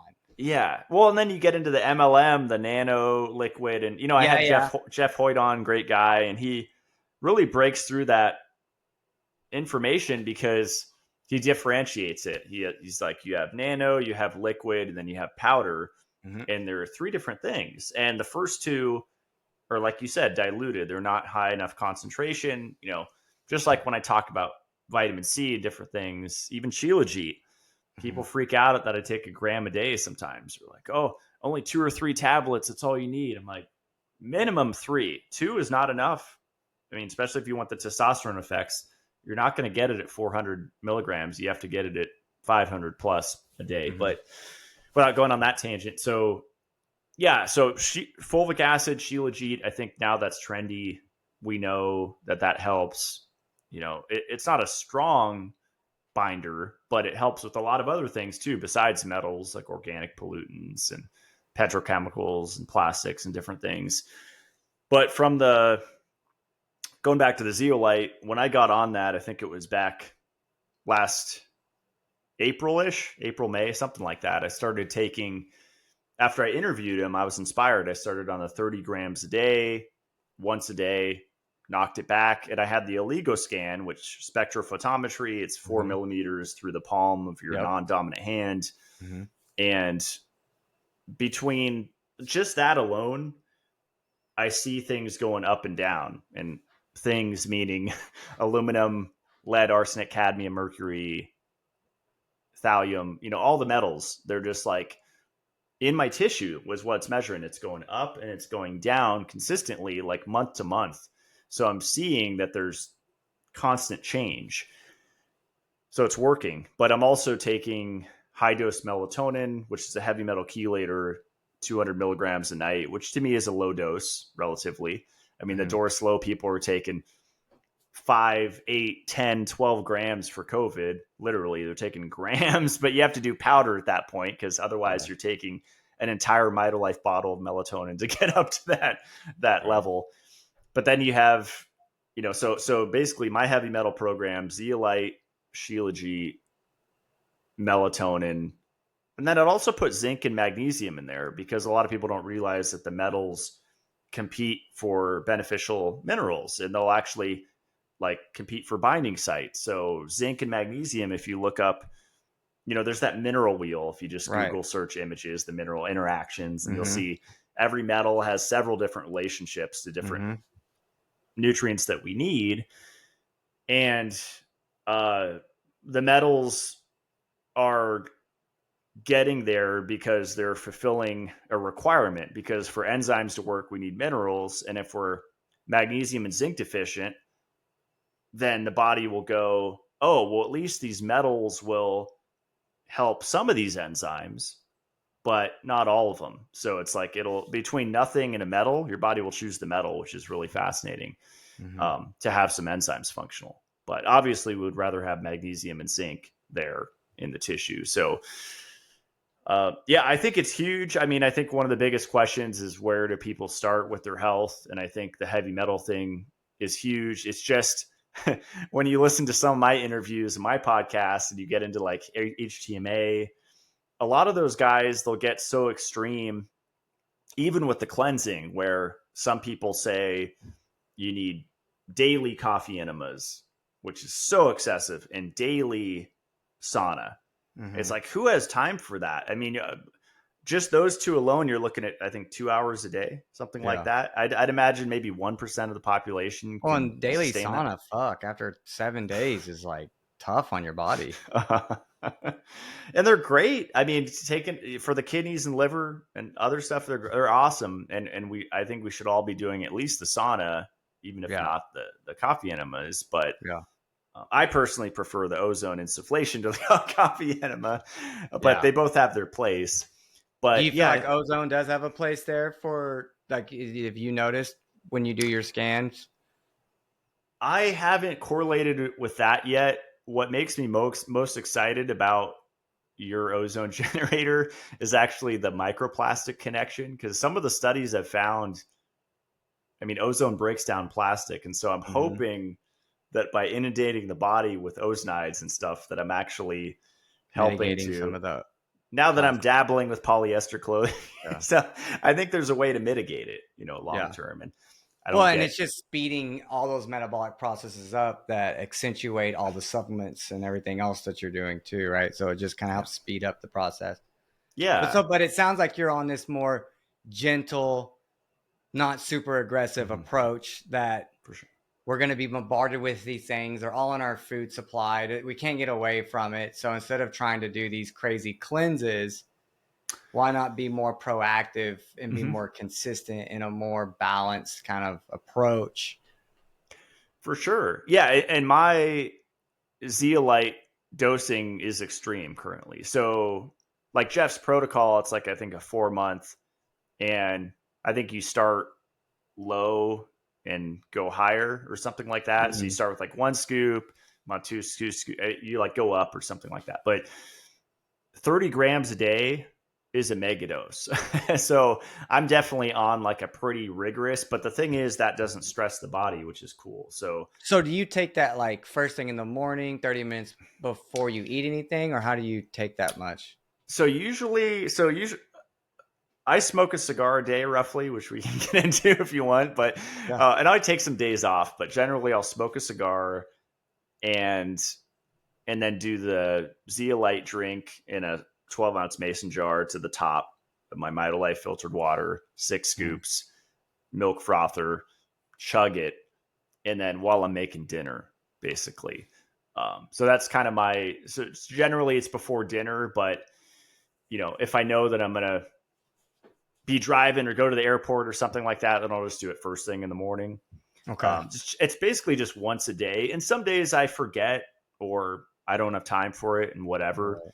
But most days I'm taking it, and I've noticed a huge difference for sure because it's binding mycotoxins. And I was pretty anti-zeolite for years. I just thought it was a gimmick, but just like with a lot of things they talk about, it's like the dosing. And once Yeah. you get high enough dose and you're consistent, and it's selective binder, so it's not binding to beneficial minerals, and it's also binding to mycotoxins and histamine and Yeah. all sorts of things. So yeah, it's just a great. That's why I love like your products, that product. There's certain products that just synergize, like work together so well with my Yeah. Life No, products. It's yeah, no, for sure. Like my regime is usually do ozone in the morning, but I usually do the zeolites. Probably should do it after the ozone, but I typically do it before. But I'm doing that almost every day. And cool. I notice when I don't take the zeolites, when I'm doing ozone pretty regularly, like especially if I know I'm traveling, I'm gonna do a 3 week ozone insufflation every single day. But I'm doing like low dose. I think I'm right now. It's a high strength. So it's like a 1/16 on the regulator, which is pretty much the highest strength you can get. But I'm only doing 100 milliliters instead of doing like 200 mils. Do you ever do the one? Because 30-second. 1/32 at 750 ml, that would be the max, right? That would be the max. And if I do that much, I notice I have done that before. I get kind of bubble guts. And I don't Okay. know if it's because of the strength or just that much gas. That's 750 milliliters of gas, right? Yeah. For me, since I That was my last one. I felt great. no, I mean, look, when we first started doing it, like we were like directly up to the machine, and there was no bag, and it was like hold it in for 15 seconds, and God, the guy who taught me initially was a total fucking dirtbag, dude. He was, and I remember though, like I'm not gonna deny it, I felt higher than a tree lizard off that. I remember you too. You were like, "Holy shit, bro, what the hell?" But over time, you kind of lose that luster, just like with supplements that maybe you're depleted in. Like even with like the mags, you start taking them, and at first, if you haven't had them ever, you're like, "Wow, this is game changer," but they don't always get that kind of high, and then you kind of like normalize. Yeah. Yeah, But it's yeah, an indescribable feeling in your brain. Like I'm pretty underslept today because I usually wake up, I don't know, 7:30, and 6 is kind of rough for me. But I feel pretty good. Ketones, new brew, the Life yeah, supplements. Um, but the ozone, if I were to do that this morning when I was underslept, I'm sure I would be feeling even better. It's yeah. the effect that it has on the brain is wild. I mean, I'm sure it's not just the oxygen. Yeah. Yeah. No, I mean, there's definitely, what's crazy about ozone is that when you research it, you get you get a lot of disinformation about how ozone is toxic for the body. But when we're taught about, like, when you watch the news, right, and they're like, oh, the ozone levels are high, and stems from that. And that information stems from the fact that there's so many pollutants in the environment that instead of them measuring the pollutants in the environment, like the smog, they just measure the ozone levels because they know that that's nature's way of cleaning the Cleansing. pollutants. Mm-hmm. So if the ozone levels are high, they know the pollutants are high. And so they correlate that with being toxic to the human vessel. But there's also the caveat that like that ozone isn't 99.9% medical grade ozone. That's cut with stuff, right? Because that's ambient air ozone. And obviously what we're doing is we're taking medical grade oxygen or even industrial grade oxygen because it's all the same, but it's 99.99% oxygen and converting that into medical grade ozone. And then when you internally take that, yeah, it's a completely different effect on the body. So it's hard to research it unless you start going like a little bit deeper down the rabbit holes and you start like studying the doctors that have used it for years. There's a couple doctors in Schallenberg. yeah, Schallenberger, right? Schallberg's great. I Yeah. got Yep. his book right here. Yeah. I really like his information. There's a couple guys in Brazil that have really been able to study it. There's a guy in Thailand that's from here that moved there to really push ozone. It's it's a fucking game changer. Like I couldn't live without it. You know what I mean? Like it's one of those things for me that like The yeah, gases are so cool because whenever people come to the cabin, I have a CO2 tank right here next to my yeah, office desk, and I interviewed Scott, Carbogenetics, and CO2 is like ozone. It's pretty affordable. I mean, his machine, the inhaler is like $700, and the suit's like two grand US. Which for what those do, crazy. Same thing with your machine. For what it does, crazy affordable. And yeah, it's just kind of it's cool. Like if you have an ozone machine, you have the CO2. Hyperbaric's the most expensive, and I think it's one of the more advanced. So it's less important, in my opinion. But the first two, I mean, talk about home remedy. I mean, I think I was even talking to Scott about drinking alcohol because I dabble in gin. I think there's benefits with ethanol consumption and tinctures, but also just small amounts of. I'm talking about a shot, not day drinking and drinking all day. But CO2 will actually. Are you not an alcoholic, Matt? There's no fun in that. CO2 will actually basically reduce your blood alcohol level.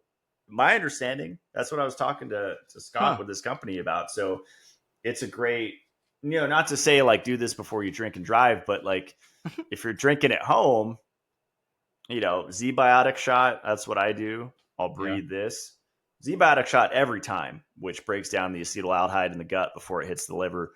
But I'll do both ideally. And, I just think it's just so funny with the biohacking, right? Because I mean, I see these clinics and you have, Upgrade Labs and Dave's stuff, and even just the, IV clinics and things that I see up here in the north. And most of it's just bullshit. It's like red light beds, which are total waste of money. Absolute waste of money. Who has time for that shit? Like the only red light therapy I do, I have a hat thing that I'll wear in the morning. It's actually my wife's face mask, and I just put it on my head. Strap it around. It's a battery. But she bought this BioCharge, this huge blanket she gets in, but she rarely gets in it. And I got in it a few times. I didn't notice too much from it, but I'll tell you what, waking up in the morning, getting the morning red light and seeing the sunset, that is a flipping game changer. Yeah. Holy shit. I think practical tip for people listening to this: avoid the cheap PEMF mats. I interviewed Bryant Myers on my show, and he wrote a book called PEMF: The Fifth Element of Health. And really smart guy. He was a university physics professor, and he's more of a fan of low intensity. But recently, I heard he's getting into high intensity PEMF, pulsed electromagnetic field therapy, which has been used for horses and bone regeneration and basically tendon, any kind of injury. But these cheap biohacking mats, usually they're like infrared with PEMF.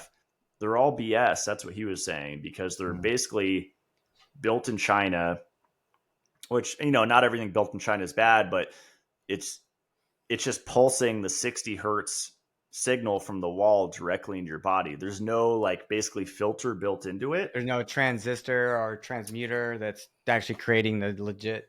Yeah, it's basically just frequency that you want. Dirty electricity right into your body. Right. And it's like $2,000 for these things. And I'm not going to name the brand. It's HD is what the brand is called, but it's just these ones that market, the face masks and the mats. And a lot of those people would be better off buying your device for $2,000 or the CO2 inhaler for $700. Or the first thing, get your water filtration device. Yeah. There's a lot better ways to spend the money. Yeah. Than PEMF should be number last 10 down. Yeah.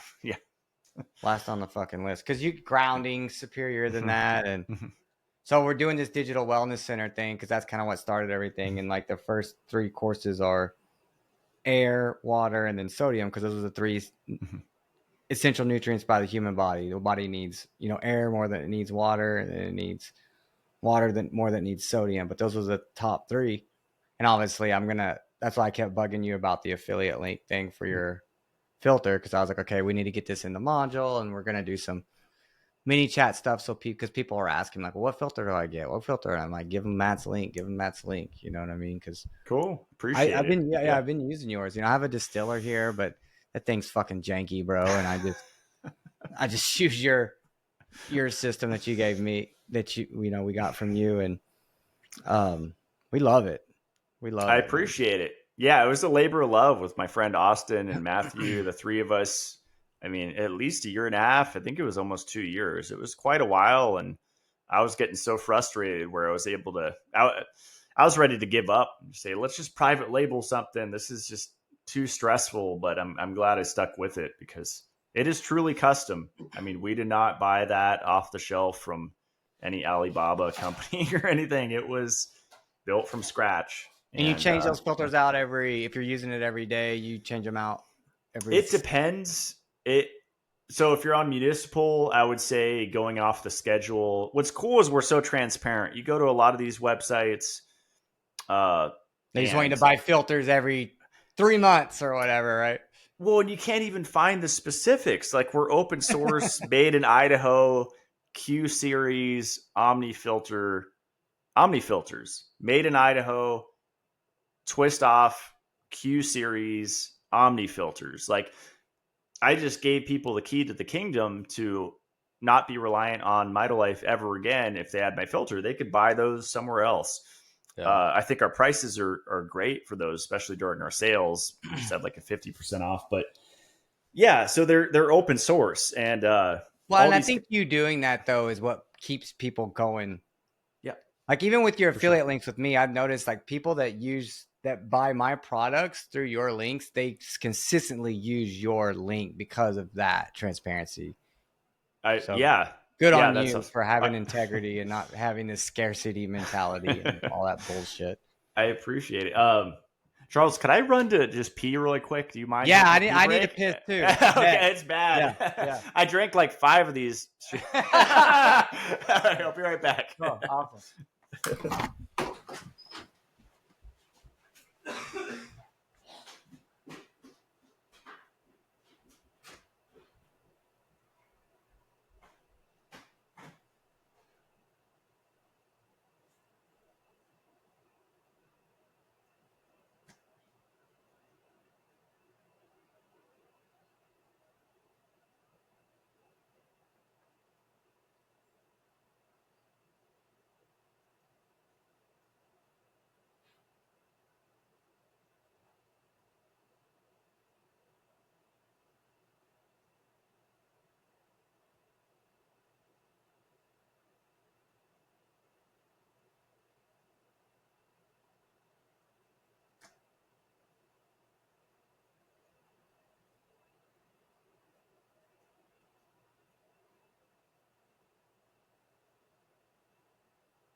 Okay. Well, hey, I'm gonna finish up here, and then we got soccer. Okay. When? We need to leave here like at It's like raining, 4. Oh, well, it ain't gonna rain today. We're going. And I'm running, you fuckers, today. Oh, it's not my fault. Yeah, well, I know it's not your fault, but you're the captain, so. Thanks, Ed. I didn't want to be squirming the last few minutes. I'm like, that's the worst. I was feeling it too, dude. So yeah, I'm on my second new brew, so now I'm up to 60 milligrams of caffeine plus my espresso. Yeah, I've been kind of laying off the caffeine and getting on the cacao again a little bit. Just cool. I connected with my buddy. We were getting some really good cacao like 20 years. No, not 20. Shit, I'm not that been doing that long. It was like 15 years ago. And then there was a lot of narco terrorism in Ecuador, and like a lot of the workers were getting like shot in the head. And I heard about that. Yeah. And then there was like all this bullshit about cadmium and cacao and how it led. And so I started moving my sourcing, started looking in like Colombia and Africa, where there's like no cadmium at all in the soil, but all the African cacao like is it's just shit. And so it's like you don't get that feeling from it. So anyways, I was talking with Robert yesterday, and we're just doing super small batch air freight. There's like 80 different parcels that we can potentially get it from, but we're really just going to work with like 10 of them. And it's the true Arriba Nacional. Now it's all CCN 51. Everyone says Arriba Nacional, but it's all CCN 51 that everyone, it's all that hybridized stuff. But Robert's doing some real cool stuff. So we've got these really small beans I'm going to do a private reserve drop with. And then we've got this screw press. It's a ceramic screw press that's going to create this like micronized flake powder that's like almost 21% fat. So you've got the anandamide, the phenethylamines inside of there. So yeah, you know, I was going to even do like a in breakfast drop private reserve where it just uses that real high end cacao. And cause I can't get a lot of it and I have to air freight it all. I can't put it on a container and ship it because we're still nervous about the narco terrorism a little bit. I mean, our workers were literally like pictures of them getting shot in the head and like, wow. It's just sad, like families being destroyed because these monkeys with guns because a lot of what was happening, it was part of the coca trade. Okay. For cocaine. See, that's why I don't want to live overseas. I've thought of everyone's like, oh, it's better outside of the States. I'm like, I feel safe here with my guns. Bullshit. That's bullshit. I mean, look, it's crazy here too, but this idea that it's safer over there is total bullshit. If you've traveled and you've went to these places, yeah, it's a huge lie. Yeah. And so, but a lot of it's kind of died down the last 3 or 4 years. It's not as bad. Have you heard of astrocartography? Supposedly, all my planets align and they intersect in Iceland. So that's one place I want to go.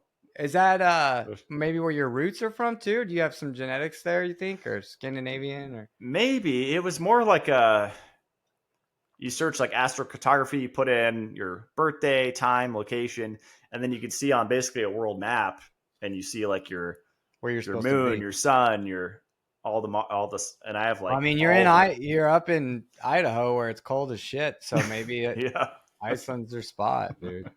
Yeah, we went there for the salt, and man, those guys are different. I mean, that our connection there, man, he really kind of effed us during COVID. It's he just Viking energy, bro. Like these guys are a trip. Now everything's good because we dumped a bunch of money and just production built a brand new facility or expanded the facility and now we're up in it. But in between being out of stock when everyone was like couldn't get enough of it to getting it back in the rolling, we had a bunch of people just come out with salt products, you know. And when this brought me up to another thing I wanted to talk to you about on my list, which is like Lead Safe Mama and Mamavation and like, you know, that hit piece that you were like, dude, this is like a hit piece done on you. Like, it doesn't even make any sense, you know? Like, why would she not even test your Icelandic salt and then go find Icelandic salt and put it as the number one and then test your M minerals? And I'm like, dude, it was a total weird deal for us because like we didn't even have the M minerals for like a year, but she somehow got it and tested it. And she didn't test the M salt. She did the same thing with Rosita cod liver oil, which I love. That company is super high integrity. That's the best fucking cod liver oil. Like, if you're in the game, you know, like. Sensationalism. That's what I think about her. I mean, there's a guy, what's his name? Everything Lead, Eric. Yeah, Eric Ritter, I think his name is. And he made a rebuttal post to her because he sells lead test kits, fluorescent, and he basically said that she's going off safety guidelines for kids, not adults. So, you know, the guidelines for kids are much stricter, and she's like trying to say, you know, apply that to adults and sensationalizing it for clicks, basically. But the funny thing with her shtick, and this goes for a lot of people in the health community that get just super hyped up about metals. Yeah, they matter, but there's no escaping them. I mean, we're breathing them, we're eating them. You're eating from a farmer's market, you're getting them. It's in all the produce. I mean, unless you're growing it yourself indoors, then maybe you can get to a point where your exposure is pretty low, but you're still going to eat out. You're still going to travel. Right. You're still going to go to restaurants. You're going to have some exposure. And so I think people just discount how many metals. I mean, even like I smoke a cigar a day, like I told you, tobacco, as you know, we're huge tobacco fans. It has a huge affinity for cadmium in the soil, right? So my cadmium exposure, I'm getting more, but Mm-hmm. I don't care because I'm doing all the things we talked about before. And it's But anti-parasite. It's something mhm, you do to help soften your soul and your nervous yeah, system. It's a reward for yourself after a hard mhm, day's work, and there's a lot to be said with that. My deal with yeah, her is when you. I mean, there's a couple people that came out that worked for her that said her test is bullshit, that she doesn't even back up, where she actually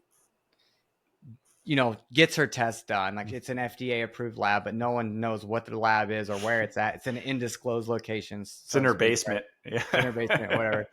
And I'm not to be like this either, but she just doesn't look like someone who really cares about her health either.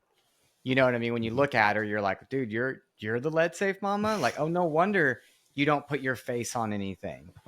And I'm not trying to be an asshole, but like if Mhm. you're going to be something, like you and I, like we will take Yeah.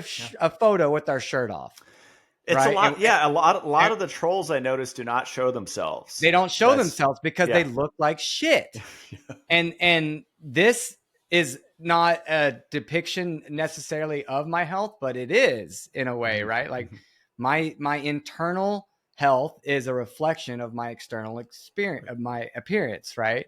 right. And then the idea that some people worked for her, I was reading about, like came out and said her stuff's fraudulent, not backed up. But the other thing is too is like when you test something one time, that isn't that's not what's in it all the time. It's a food stuff. Now, if you're testing tampons or some of the other stuff, soaps and stuff, maybe not even soaps, maybe that qualifies as a food stuff still, but I can see where that stuff could be a Mhm. more of a concrete answer. But those are easy to tell if they're toxic or not. Like if they Yeah. got fragrances in them, alkyphenols inside of them or whatever. But when we do our heavy metal analysis on things, we typically do like 5 or 6 tests over the years, and then we give people kind of like that average mean, Mhm. because each test is a little different, because depending on the time of year and the batch number, like they vary greatly. And then my whole deal too with this still is that you're telling me, like for the salt analysis that Mama Nation did, I think she tested like almost 20 salts for the test. When I test 4 heavy metals one time in a substance, it costs me anywhere, depending on the labs that we use, it'll cost anywhere from $500 to $600. So in my head, I'm like, you're telling me this lady spent $10,000 plus on one blog, and I know she gets paid off the affiliate links, but damn, like either she's making bukus of money off these affiliate links, which I don't think she is, because she doesn't have Mhm. a huge following. Mhm. She doesn't, have a lot of other people really pushing them, except for people that read her for space value. I know Paul Saladino posted, one of her things, but then he's pushing Jacob sea salt, which we all know is like super high in heavy metals, which is a total mind trip to me. But then Dr. Papa, which is another kind of a, been in the game for a long time, but can you look at him? And I know he was sick for a long time, like Dr. Axe, and like always has rosacea on his face, even still now to the day. And you're wondering, like, are you eating that powdered bone broth you've been selling that's laced with heavy metals? And not to be a dickhead, because it's like when you're in the industry, you look at these raw materials, you go to Expo West, you see where these suppliers are. And when you get those C of A's, you're like, I can't sell this to people. Yeah. But you see Jordan Rubin and Dr. X selling it, and they're making millions of dollars off of it. Yeah. So you're kind of like, should we sell this? And, but then, you have integrity actually, right? So you're like, no, fuck that. I don't want to do that, because powdered bone broth's not going to do anything for anyone anyways, just like Yeah. hydrolyzed beef protein. Mhm. Just a weird, deal. Not that whey is the best option, because we do a goat whey, but I'd rather take Amish goat whey than any of these other like pea proteins or any of these other ones. But I guess my point here is that like, doesn't make sense on the money that she's spending to say that she's doing these testings. The fact that she's doing these one test analysis and saying this is what it is. And then to your point too, like what you mentioned, you know, it's just like something's not right here with it all. Yeah. Fear sells. I mean, I went through true. this a couple of years back. I think it was 3 years ago with my product. And I don't know how many times that people have tried to cancel me, and it just boosts my business. I mean, I'm doing better than ever. And it's funny. It's like the Barbara Streisand effect, the Trump effect. Yeah. This is what I think hampers people from actually stepping into what they should be doing, is the fear of being attacked. But it's actually a good thing. You want to be attacked, because just like Elon and Trump, they're doing better than ever with all the haters. I mean, it literally is fuel for you. The haters you can use as fuel. But that's what I mean. I'm just bringing that into the conversation because that's an aspect of it, because there is some like kind of spiritual warfare with these attacks on your product.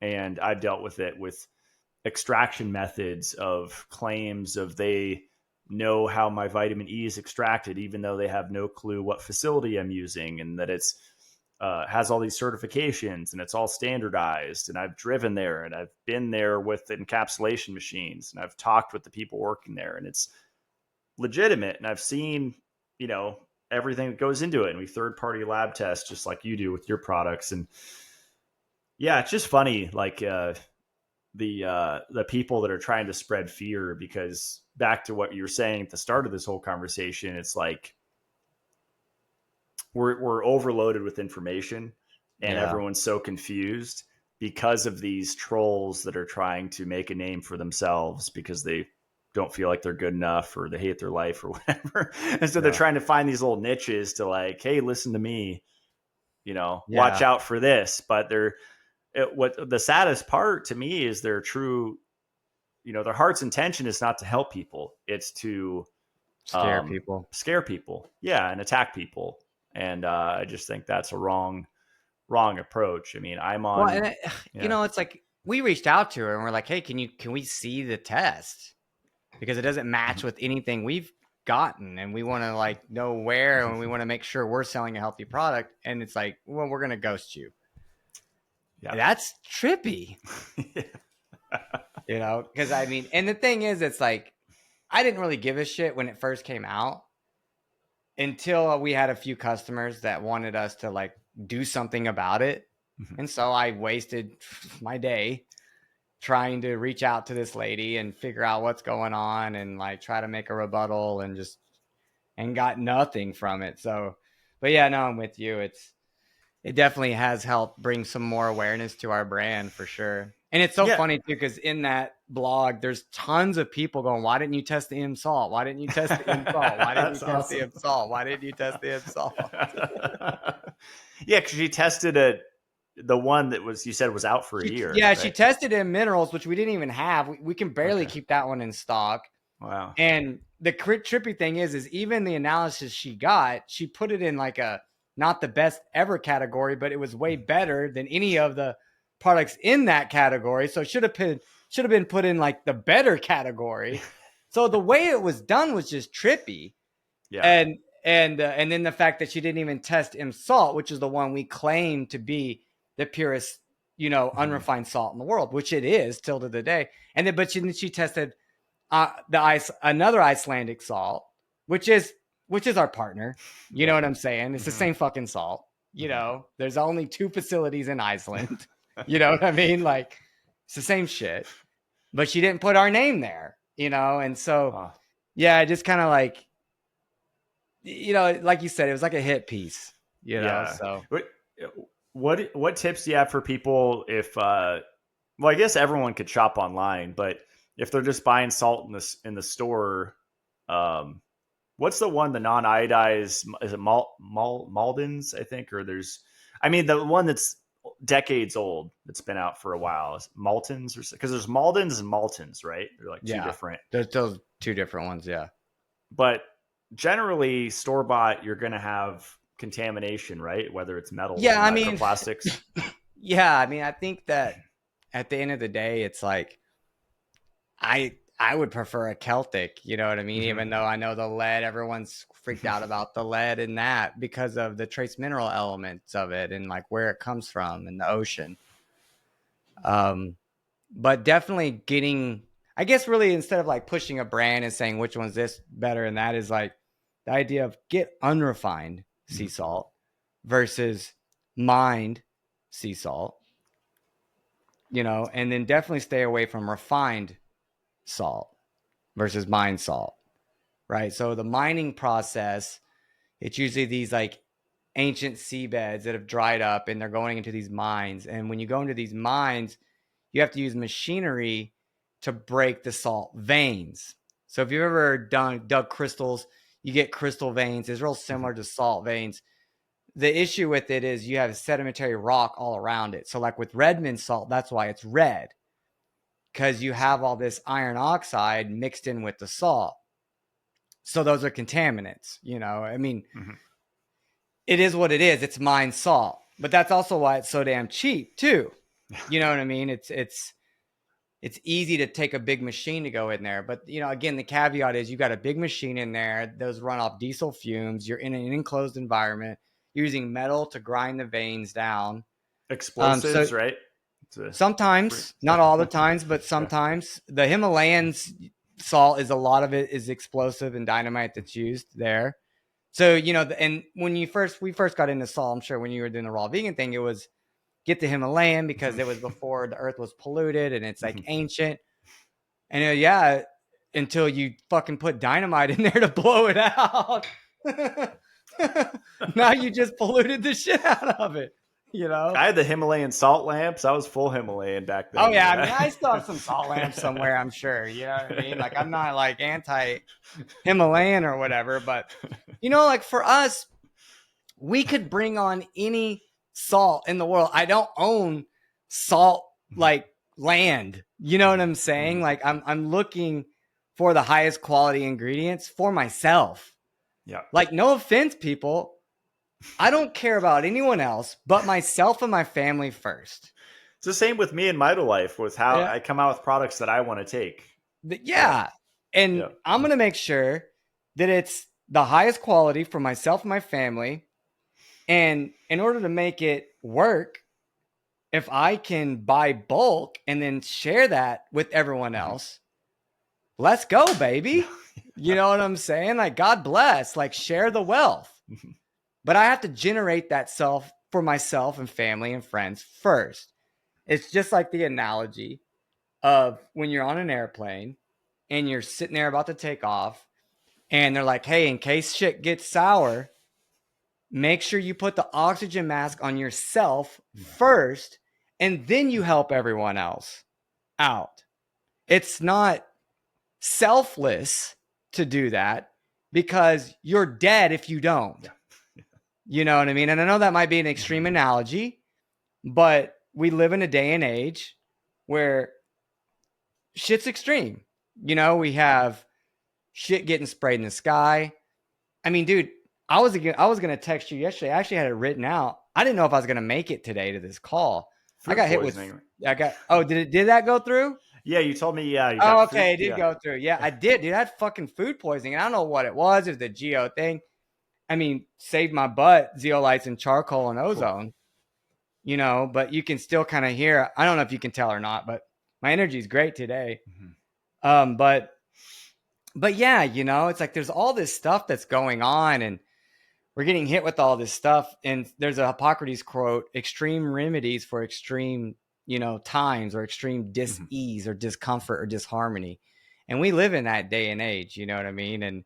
And just so it's like it's imperative that we find the highest quality that we can, based on, in this case, salt, the unrefined process. So in a perfect world, yeah, I love the analysis on refined salt, but that's pure sodium chloride. There's no trace minerals in it at all, right? And so that doesn't work for me, you know, because we are more electrical than we are chemical, and what conducts that electricity are minerals. And we know that we're deficient in minerals and vitamins, and that's why we have to take supplements. And we know sodium is the number 3 needed nutrient, which is probably the most important nutrient because it's water, which if you consider it a nutrient, and oxygen, right? Those are the top 2. And then it just cascades down from there. So I want to make sure that sodium being number 3 on the list, so it's like I got my ozone, I got your water filter, I got good salt, and then I'm taking, your vitamin, just going down the list. I feel like between our 2 companies, we fucking have optimized things so easily for people. Like if you not just buy our stuff and everything's going to be okay. But the way that we've approached health, we've approached it in a way that allows people to be able to not have to think so much on what do I need? Should I do this or should I do that? And I don't think everyone should take all my stuff because I have a lot of herbs and stuff that a lot of people don't need. And I'm sure you feel the same way. Maybe not everyone needs every single one of your products either. But they all have a place depending on where you are in your health journey. And they're definitely things I know both of us cycle on and off of. I cycle on and off all your stuff. You cycle on and off my stuff. And are there other companies and stuff that we take here and there? And it's like, yeah, there is. But for the mainstay, no. Like for the most of it, it's between mine and your company. It's like that I feel better than I've ever felt before in my life. I look better than I've ever looked before in my life. You know what I'm saying? And I'm fucking almost 40 years old, about to have 3 kids. 3rd kid coming on the way. So anyways, I don't know. I got a little jazzed here with this little drink, this little 4th quarter. I'm like ready to go now. And, I love it. I could say my favorite product from you, I think you've talked about this, the M Thrive, the big boy, the 4,500 microgram MCG. That stuff's because I sell elk velvet capsules, and it's my understanding that there's a benefit to both. So like they have different effects. So the protein in your powder, the compounds that you're able to get in a powder are different than what's in our extract. Like the amount of nutrients in your powder is different than the amount of nutrients that are in, and they're both powerful. I like yours because it's like for me on the 4,500, I have to be careful with it. If I take it too much, it's a little bit more too PETA for me, a little bit too much fire. And you can already tell I'm kind of already like that. So when I take your powder, it's more of I get more of a nutritive kind of effect, more of almost a yin effect. Yep. Whereas in mine is like super yang. You know what I mean? They both have a place. I take them both. And yeah, you know what I mean? It's not like one's better than the other. And that's what people always want to hear. They're like, oh, well, what's better? Yeah. Oh, what? And it's like, well, yes, just go ahead. Yeah. Even for dogs, I was smoking a cigar on above my koi pond with my friend Jared last night, and his dog was cracking when he got up. He has only a 2-year-old black dog, big black dog, but when he got up, you kind of hear the cracks, and so he has a little bit of starting of arthritis and stuff. And so he was asking me for tips for what I recommend. I was like, definitely grounding sheet, elk velvet antler on his food, the powder, Shilajit. You could do my jellyfish collagen. Those were like the main ones. But I mean, I guess you can give the tincture to a dog, but it'd be a little more challenging than the powder. Kind of expensive. Yeah, it'd be kind of expensive to do that. Turmeric works wonders. I've got an old husky we adopted, and when we adopted him, he had like these spots, tumor spots all over him. And we did our M Immunity, which is like our mushroom powder, and turmeric and CBD, and they literally within like 6 months were completely gone. Oh, cool. And now he's completely deaf. They were feeding him like processed kibble. He eats real food now, but he's almost, I think he's like almost 16 years old now, bro. And he's a white husky with blue eyes. So those guys don't live long, right? Like when they're white with the blue eyes, they typically kind of fall out. And he's lazy as shit. And he just kind of like lays around now. And every day we think he's going to die. And it's sad, he shits the bed, and, we used to leave him in the house, and now we started noticing there's piss everywhere and shit everywhere. And he's a phenomenal dog. Like, that's not him to do that. Like, he will go to the door. He'll be like, but he just gets up and he's like, oh, damn. So he's on his last leg. Yeah. But we got a little bull terrier who's just like a freaking nut. And we've noticed his energy go through the roof with Teddy because Teddy's like wanting to play. You know, it's like what they say, like when you're about to die, you can be around young people, you know, and when you're young, be around older people to learn the wisdom, you know. And so I'm kind of seeing that with the dogs. And even for my life, I've always kind of associated myself with older men. I mostly hang around older. It's just older people up here generally, and I'm out of the city, so generally you get older people outside of the city. Well, no one can afford to live out there like you do. You know what I mean? It's pretty affordable. I mean, compared to SoCal. I mean, well, bro, compared to SoCal, that's like the most expensive place in the world next to New York City. Come on, man. Paying for that good weather. It's funny.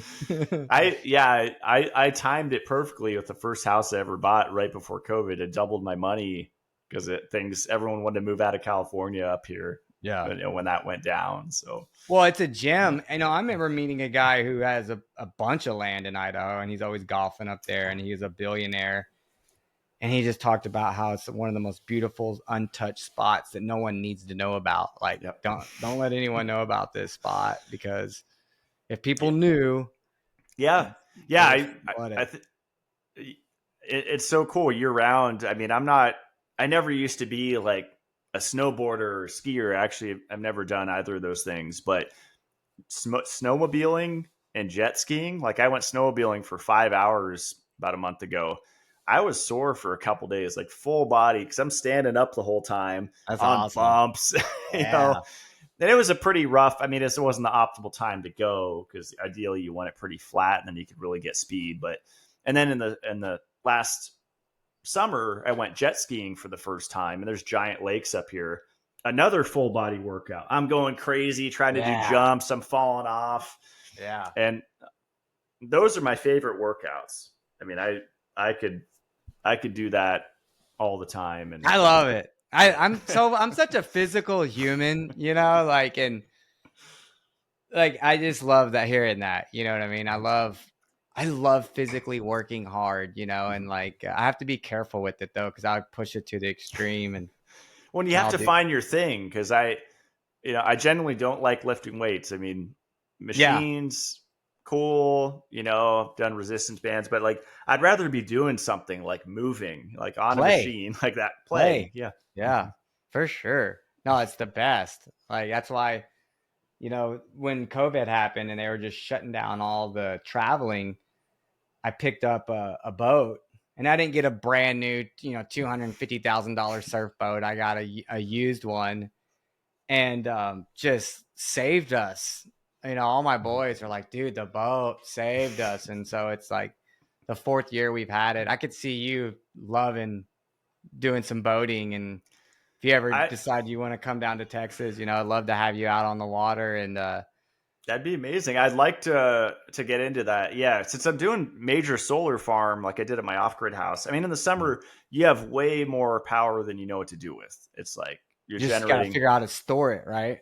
Yeah, and what's cool is between electric snowmobile, they have UTVs now. They even have electric boats, but I think it's an arm and a leg. It's like the cheapest electric boat's like $200K, and I think it's like $200K. I found one for like $200 or $300K. Really? Maybe half. The Paragon's like $500K full electric. It's crazy. It's all. But it's like, how far can it go? Because I have a Taiga electric jet ski, and it was like on wild mode. It was like, okay, 30 minutes and you're done. Well, you know what else they have that would be cool that you could use is those foil boards that have it's like a foil electric. It's got like a little assist on it. Foil. Have you seen those? Looking it up. Is like windsurfing? I'm looking it up. No, it's you don't need the wind. It's like a foil board. I think they call them assisted surfboards, but they're foils. So it's an electric foil board is what you'd look up. Okay. And you just kind of get out and just go, and it's kind of like your surf. They're really fun at the ocean because the way you can catch the waves, you can catch the surf waves with them. That looks really fun. Wow. Yes, yeah. Distance up to 25 miles, speeds up to 30 miles an hour. so Interesting. fun. You're Huh. just you're the cool thing about them is that like Oh. you're just on this board and water all around you, right? So you're super in the element, you know, like jet skis are fun too because you're super in the element. This is even more so though, right? Because you don't have anything to hold on to, or you got a little hand thing that you can throw. You know, it's just toys. But Wild. Yeah, it's a workout though. I mean, you're yeah, it's standing work. up. And Yeah. you're kind of pumping it, and so Super cool. Yeah, I'm gonna look into that. That's the thing, because I used to be a gamer. I mean, I was never. I mean, I my childhood was like above like swimming pools, basically. You know, I was Yeah. like, and I wasn't Yeah, a good yours- swimmer, so I basically just putzed around and floated on tubes and stuff. But yeah, this is the most physical I've ever been. I mean, the last 5 years of my life, and feels better. You know, feels good, right? Yeah. yeah. God bless. That's awesome. Can't Yeah, hurt no. getting outside. And it's so funny. We have to have people like Huberman, you know, tell us, you know, getting sun in your eyes is good for you. Yeah. Yeah, that dude's a trip, man. Cool information. And I'd also like to say too, you know, like I know I kind of shit on Brian and Paul. They both have good information, but at the end of the day, just no matter where you are, being extreme, you know, I think is the big takeaway for me. And that's why I kind of did that little rant where I was like, balance is the key, like creating that equilibrium, you know, and that's something you've helped me see with the supplement side of things, you know, is like having that balance of like, yeah, let's supplement a little bit but also prioritize your food. And then seeing you kind of get into the food and growing your food, I was so surprised. I was like, oh wow, he's growing his own food now. Like that's badass. And I'd like to kind of like, I gotta teach soccer here, but I wanted to have one last little convo with you about, what you're doing with the dome, and if you had any other questions about like, because I need to get your soil, and I want to test your soil for paramagnetism, and then I want to get you know, I was thinking one of two things to do is like I can obviously send you basalt. You The gotta best fly thing, out, brother. yeah, exactly. The best thing, it's gonna be tough with this new baby coming, you know. But the best thing to do would be find a basalt mine near you, and then send me the samples of those basalts, and then we'll find the one highest in paramagnetism, and then you just get 35 metric tons dumped at your house like I did. And then you can really go bananas. Because I know you're like me, you know, like you want to do it right. And yeah, I could send you a pallet of it, you know what I mean, or whatever, but it would be kind of costly. And the best way, like I've had a few guys reach out to me for pallets, and this is what I do for them. Like, hey, look, like I could easily sell you a pallet of this stuff from Texas, but if you're so far away from me, there's basalt mines all over the nation. I found one 2 hours away. See? St. Mary's, Idaho. Get a sample, call them up, say you want to get the man sand is what they call it. It's usually the spents of the leftovers, just the cheapest, because most basalt is, it's a funny story, but most of the basalt is used for asphalt, for roads. Huh. Wow. It's kind of interesting. Now they, you know, slap petroleum and all those chemicals and shit on it to make the asphalt stick and all that. But the spents or the sand is kind of like waste. So you can get it for a fair price. But the caveat is finding the one that's highest in paramagnetism. So call that mine, and you could even have them, you know, just send a sample to me. You've got my Addy. And then I'll test it. And if you have another one, and I try to do 2 or 3 if you can. And then the best thing to do then would be to either hire a trucker. Go ahead. Is it possible to just nail it on the first one if it looks good? Be like, oh, that one's a go. Yeah, I mean, look, if it ranges up in the 700 plus CGSs, then it's like it's extremely high. Cool. Okay. And so, but yeah, so get that one because you found it. Send it to me. We'll test it. I'll video it, and we'll video the test so you can see all that stuff and see where it's at. But then, yeah, you just get you like 35 metric tons. Hire someone to go pick it up in a dump trailer. And since I know you're in the mud season right now, so having someone come up with a big truck like that would just create all types I of do rust. own my own dump truck. Yeah. Okay. Well, but yeah, take one of your farm hands and just have him drive it yeah, up there, and then they'll fill it up on site.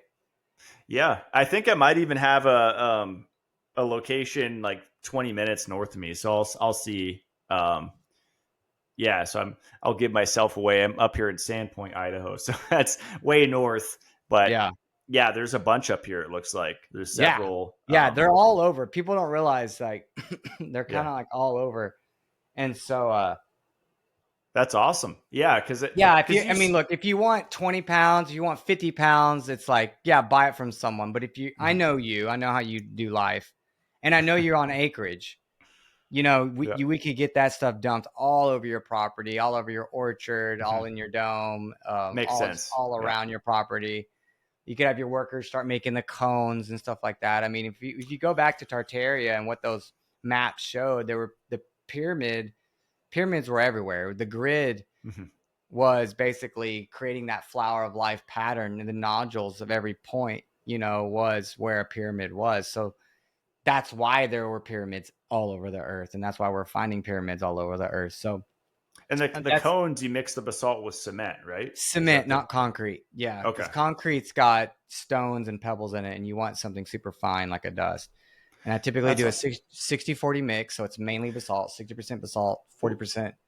What if I mix this into because I'm doing hydronic floor heat, 8,000 square feet bunker on the floor, and I'm going to pour a 3-inch. Oh, in the concrete? Hell yeah. Yeah. Mix it in. Yep.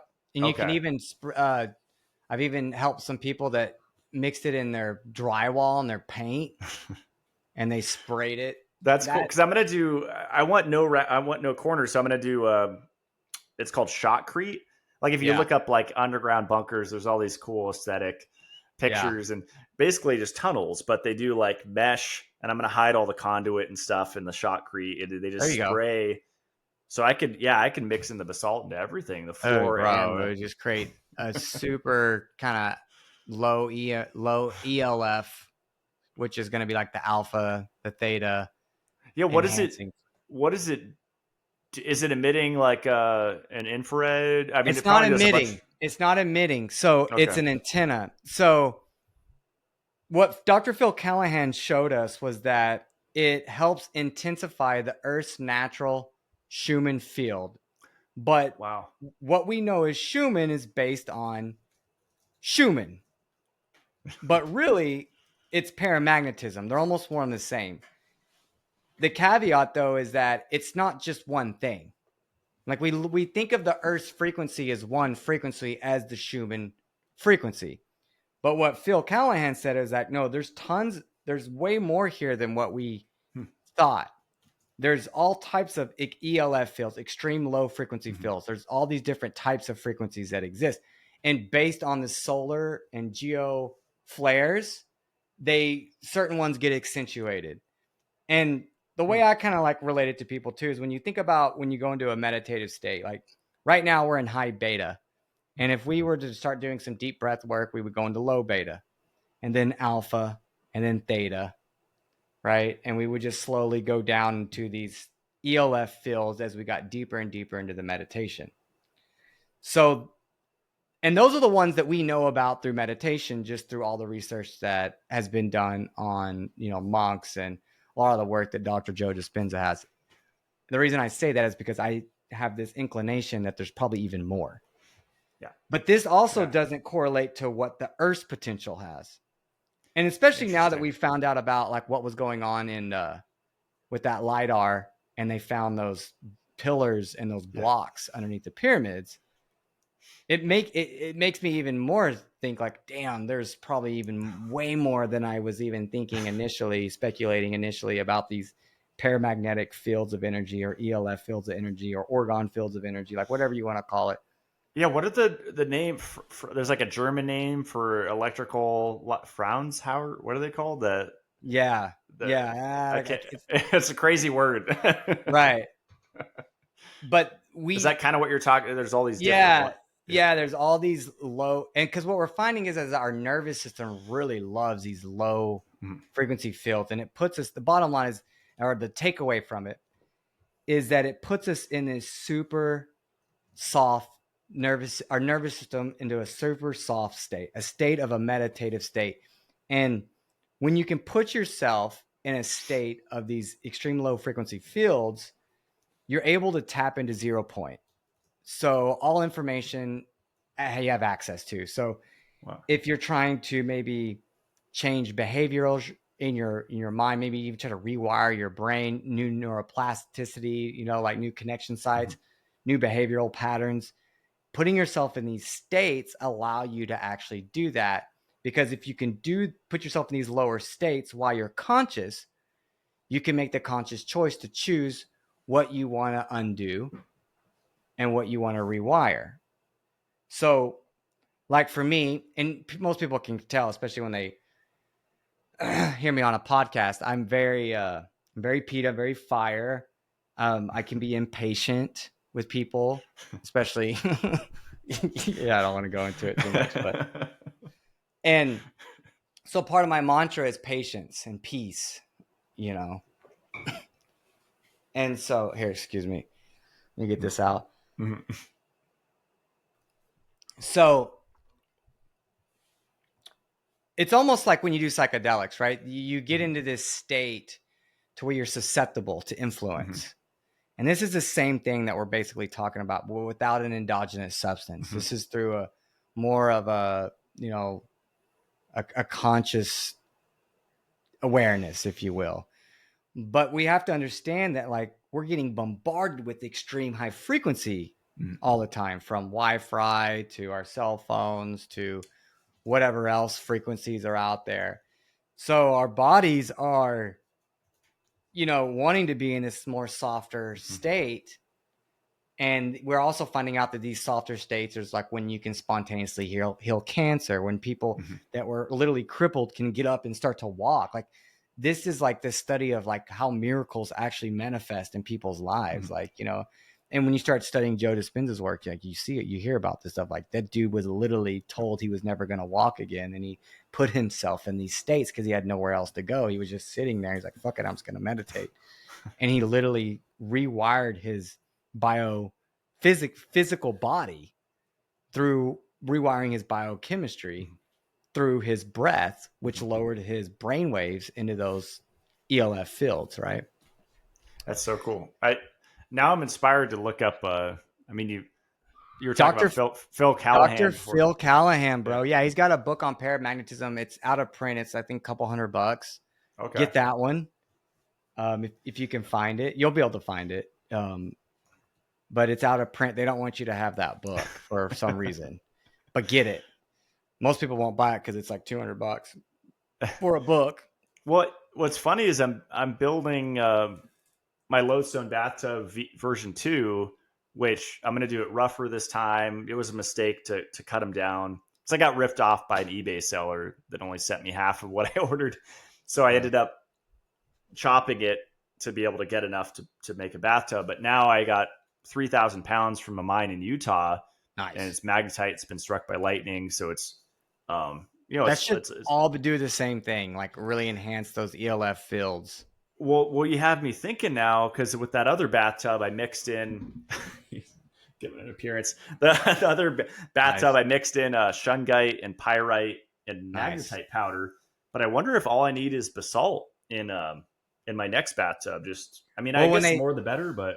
When Dr. Phil Callahan went to the Great Pyramids and he went to the sarcophaguses, not the tombs, the paramagnetism was through the roof, and they were basalt, granite. They were actually granite and basalt, but the granite they were using was super high in paramagnetism. So there's different types of rocks that have paramagnetism. Basalt's not the only one. Okay. Because, I'm planning on doing stone for all the counters. I mean, but hopefully not. I'm not going to do amethyst or citrine, just like granite and the most affordable. Those are more silica-based elements, which are great for the brain. And I think those are great. Man, if you could figure out how to get some type of water filter on your end stage that ran through silica, and I know you have the added magnesium and stuff, but like there's a couple springs. I think about the spring in Mountain Valley That's got the biggest quartz crystal mine in the world there. There's some springs in Argentina that run through these quartz veins, and like, our brain's mainly silica. So we're mainly water. So like drinking that, I think there's a connection there with those stones and like, Yeah, I don't think my filter filters out orthosilicic acid, is my understanding. And so I think you are going to get a microdose of silica, because people have this idea that, my filter takes out everything. And yeah, it should leave the orthosilicic acid, which is a really cool form of silica in there. If that's in the, especially if it's on a well or a spring, you're probably getting it in the Mitolife filtered water. But yeah, it's a cool point. I love the orgono living silica. That stuff is like, yeah, I hate that that's cut with mine was smelling at the door. I heard him smelling it. He took off. He got ADD. I was gonna pick him up. If he comes in here. So here, all our animals are going off. I'll somewhat close the door. Mine just goes like this. I heard the door go boom. That's usually his head just trying to get in. He's a nut. He's like boom. But kind of like me with life sometimes. But the nut. But anyways. Well, now you think I should do the pyramid walls with the basalt? I have a lot of now. I'm going to be thinking about that all day. That's what I'm saying. You should find the best. Let's find the best one with the highest paramagnetism. I got the CGS meter, and then get you a couple metric tons or 35 metric tons. It's typically whatever you can fill up in your dump trailer, max load. And shit, if the one that's 20 minutes away from you is the one that's the highest, then you can just send your worker up there a few times and just load it. It'll probably cost you a couple dollars a metric ton or something like, or not a couple dollars a metric ton, a couple dollars a pound. I mean, I don't know what they're going to price you at. You know what I'm saying? It'll be worth it. I mean, I'm sure it's going to be less than the other stuff I'm spending on the bunker. It's just, it's so heavy and dense. And that's the caveat with me, like giving it. That's why I'm telling you to get it. Cause it's like, yeah, I'd rather just sell you mine. Of course it'd be easy sell, but the shipping is the issue. Cause the weight is so heavy. It's so dense. It's so heavy. And it's a trip too, because you have a 5-gallon bucket of it. You're like, holy shit, this is like 5 times heavier than a 5-gallon bucket of water. Yeah. Which is a trip. You know what I'm saying? This might be a stupid question, but is it a source of carbon? How is it different? How is it different from biochar? Or I guess it's biochar. Well, yeah, biochar is basically 100% carbon, and that's obviously wood, decayed wood. So basalt is basically the inside of a volcano where oxygen never got in contact with it. Cool. So it's creating that molten lava. It's coming up from the Earth's core, and it's kind of incubating in an area of the volcano that never breached and hit oxygen, hit air. Wow. And so it's kind of incubating in the Earth's fields of energy, the Earth's electromagnetic fields of energy, and it's just kind of like incubating in there. So it's able to hold that charge, from my understanding. And this is, again, this is Dr. Phil Callahan. This isn't some fucking clairvoyant dream I had or some book I found on a corner or a stone that was written like, what's that? It's not an Edgar Casey. Yeah. Edgar Casey had some good stuff. Yeah. I like the violet ray. Yeah. Which is cool. Which is cool as shit. But That's fascinating. Yeah, I'm super inspired. I'm definitely going to get into that because, so far in my greenhouse, I mean, I'm just going slow. I had a local girl up here test it, and I sent you the results, and it was good. It was high in sodium, I think. Right? I think that was it was weird. You had 2 sodium tests. One was okay, but the other one was extremely high. And for some reason, when we first spoke, you had told me you had a softener system at your old house, at your lake house. And I was like, oh, bro, you got to turn that off because that sodium will lock everything out. And I was thinking that was probably maybe an issue you might have been having with those fruit trees. And then you valved it, but then you were like, no, bro, this is new soil. And I was like, oh, fuck, why is there so much sodium in it? Because sodium will lock things out. I mean, it's essential. You need it. Yeah, it was the same source of that sandy loam locally. But sandy loam will typically have a lot of sodium in it, Okay. But you can flush it pretty easily out, especially with all your clean water you got up there. And quick question, root rot? Because I was talking to my buddy last night, and he was concerned about me overwatering. But I have a analog moisture meter that I shove in the soil. I don't know if they're accurate, but it's hard to keep it moist. Like it's always on the dry side. And Well, right now, you know, yeah. yeah. Well, for your fruit trees, that's what you want, Okay. especially in your citrus or avocado. You Mhm. know, they want to dry out. Here he comes. But like your But annuals, they want moisture. that's awesome. Yeah, It's a cool face. yeah. He's a nut, dude. Uh, Don't what if. But yeah. Yeah, veggies you pretty much never have to worry. I mean, especially with sandy loam, the way I have it, it's just going to Yeah, I drain. mean, Right? sandy loam will dry out quicker, but that's Mhm. okay. You know, the issue you'll run into is you're growing, tropical plants, and then you're growing annuals. So you're going to want to regulate different beds differently Mhm. to get optimal growth. Because if you overwater your fruit trees, Yeah. they will get root rot, and they don't want Ye- that much water. But if you're planting seeds, you got to keep that topsoil wet. I see. Yeah. So you kind of run into the issue with that. And so there's just some tricks you can do. Like you could have more of a slow drip system for your citrus and your avocados and your fruit trees. And you could do more of a mister system for your annuals. So you're misting the top of the soil and it's kind of like just staying on top. And then your drip system is more of like a drip, drip, and then that water kind of expands out. And typically you can get a lower flow rate out of your drip than you will out of your mist. Your mist is kind of like just a dust of Interesting. water. Okay. But you still are going to have to navigate the moisture levels differently. Like Mhm. regardless of your heads, like I'm just giving you head advice on your irrigation, Mhm. you know, Okay. Makes because sense. like Yeah. your misters, like your even like herbs, again like oregano, they kind of stay on the top soil. They're not deep seated root plants, right? They kind of stay on top like oregano and it spreads. Lemon balm, oregano, but rosemary likes to dry out before you water it again. Your fruit, so it kind of Okay. fits in more of the tropical kind of Okay. scenario. It's so But funny that's you more say of a those because I bush. planted those together in the same bed, and I think the rosemary is right next to the lemon balm or one of them. So you Yeah, named the three that I have in my same bed because I wanted to do an herb they'll bed. work together, but you'll notice that like the the rosemary wants to dry out more. It's more like the way it grows differently, right? It grows almost more like a tree or a bush. Hmm. Rosemary does, right? And then your lemon balm and your oregano is more of like a cover crop almost. Like it just kind of grows up on the top of the soil and it's got runners. So its root system's this deep, but your oregano's root system can be like this deep. I see. You know what Okay. I'm saying? And so Yeah. that's part of where when you said root rot, keeping that soil down here constantly moist will rot shit out.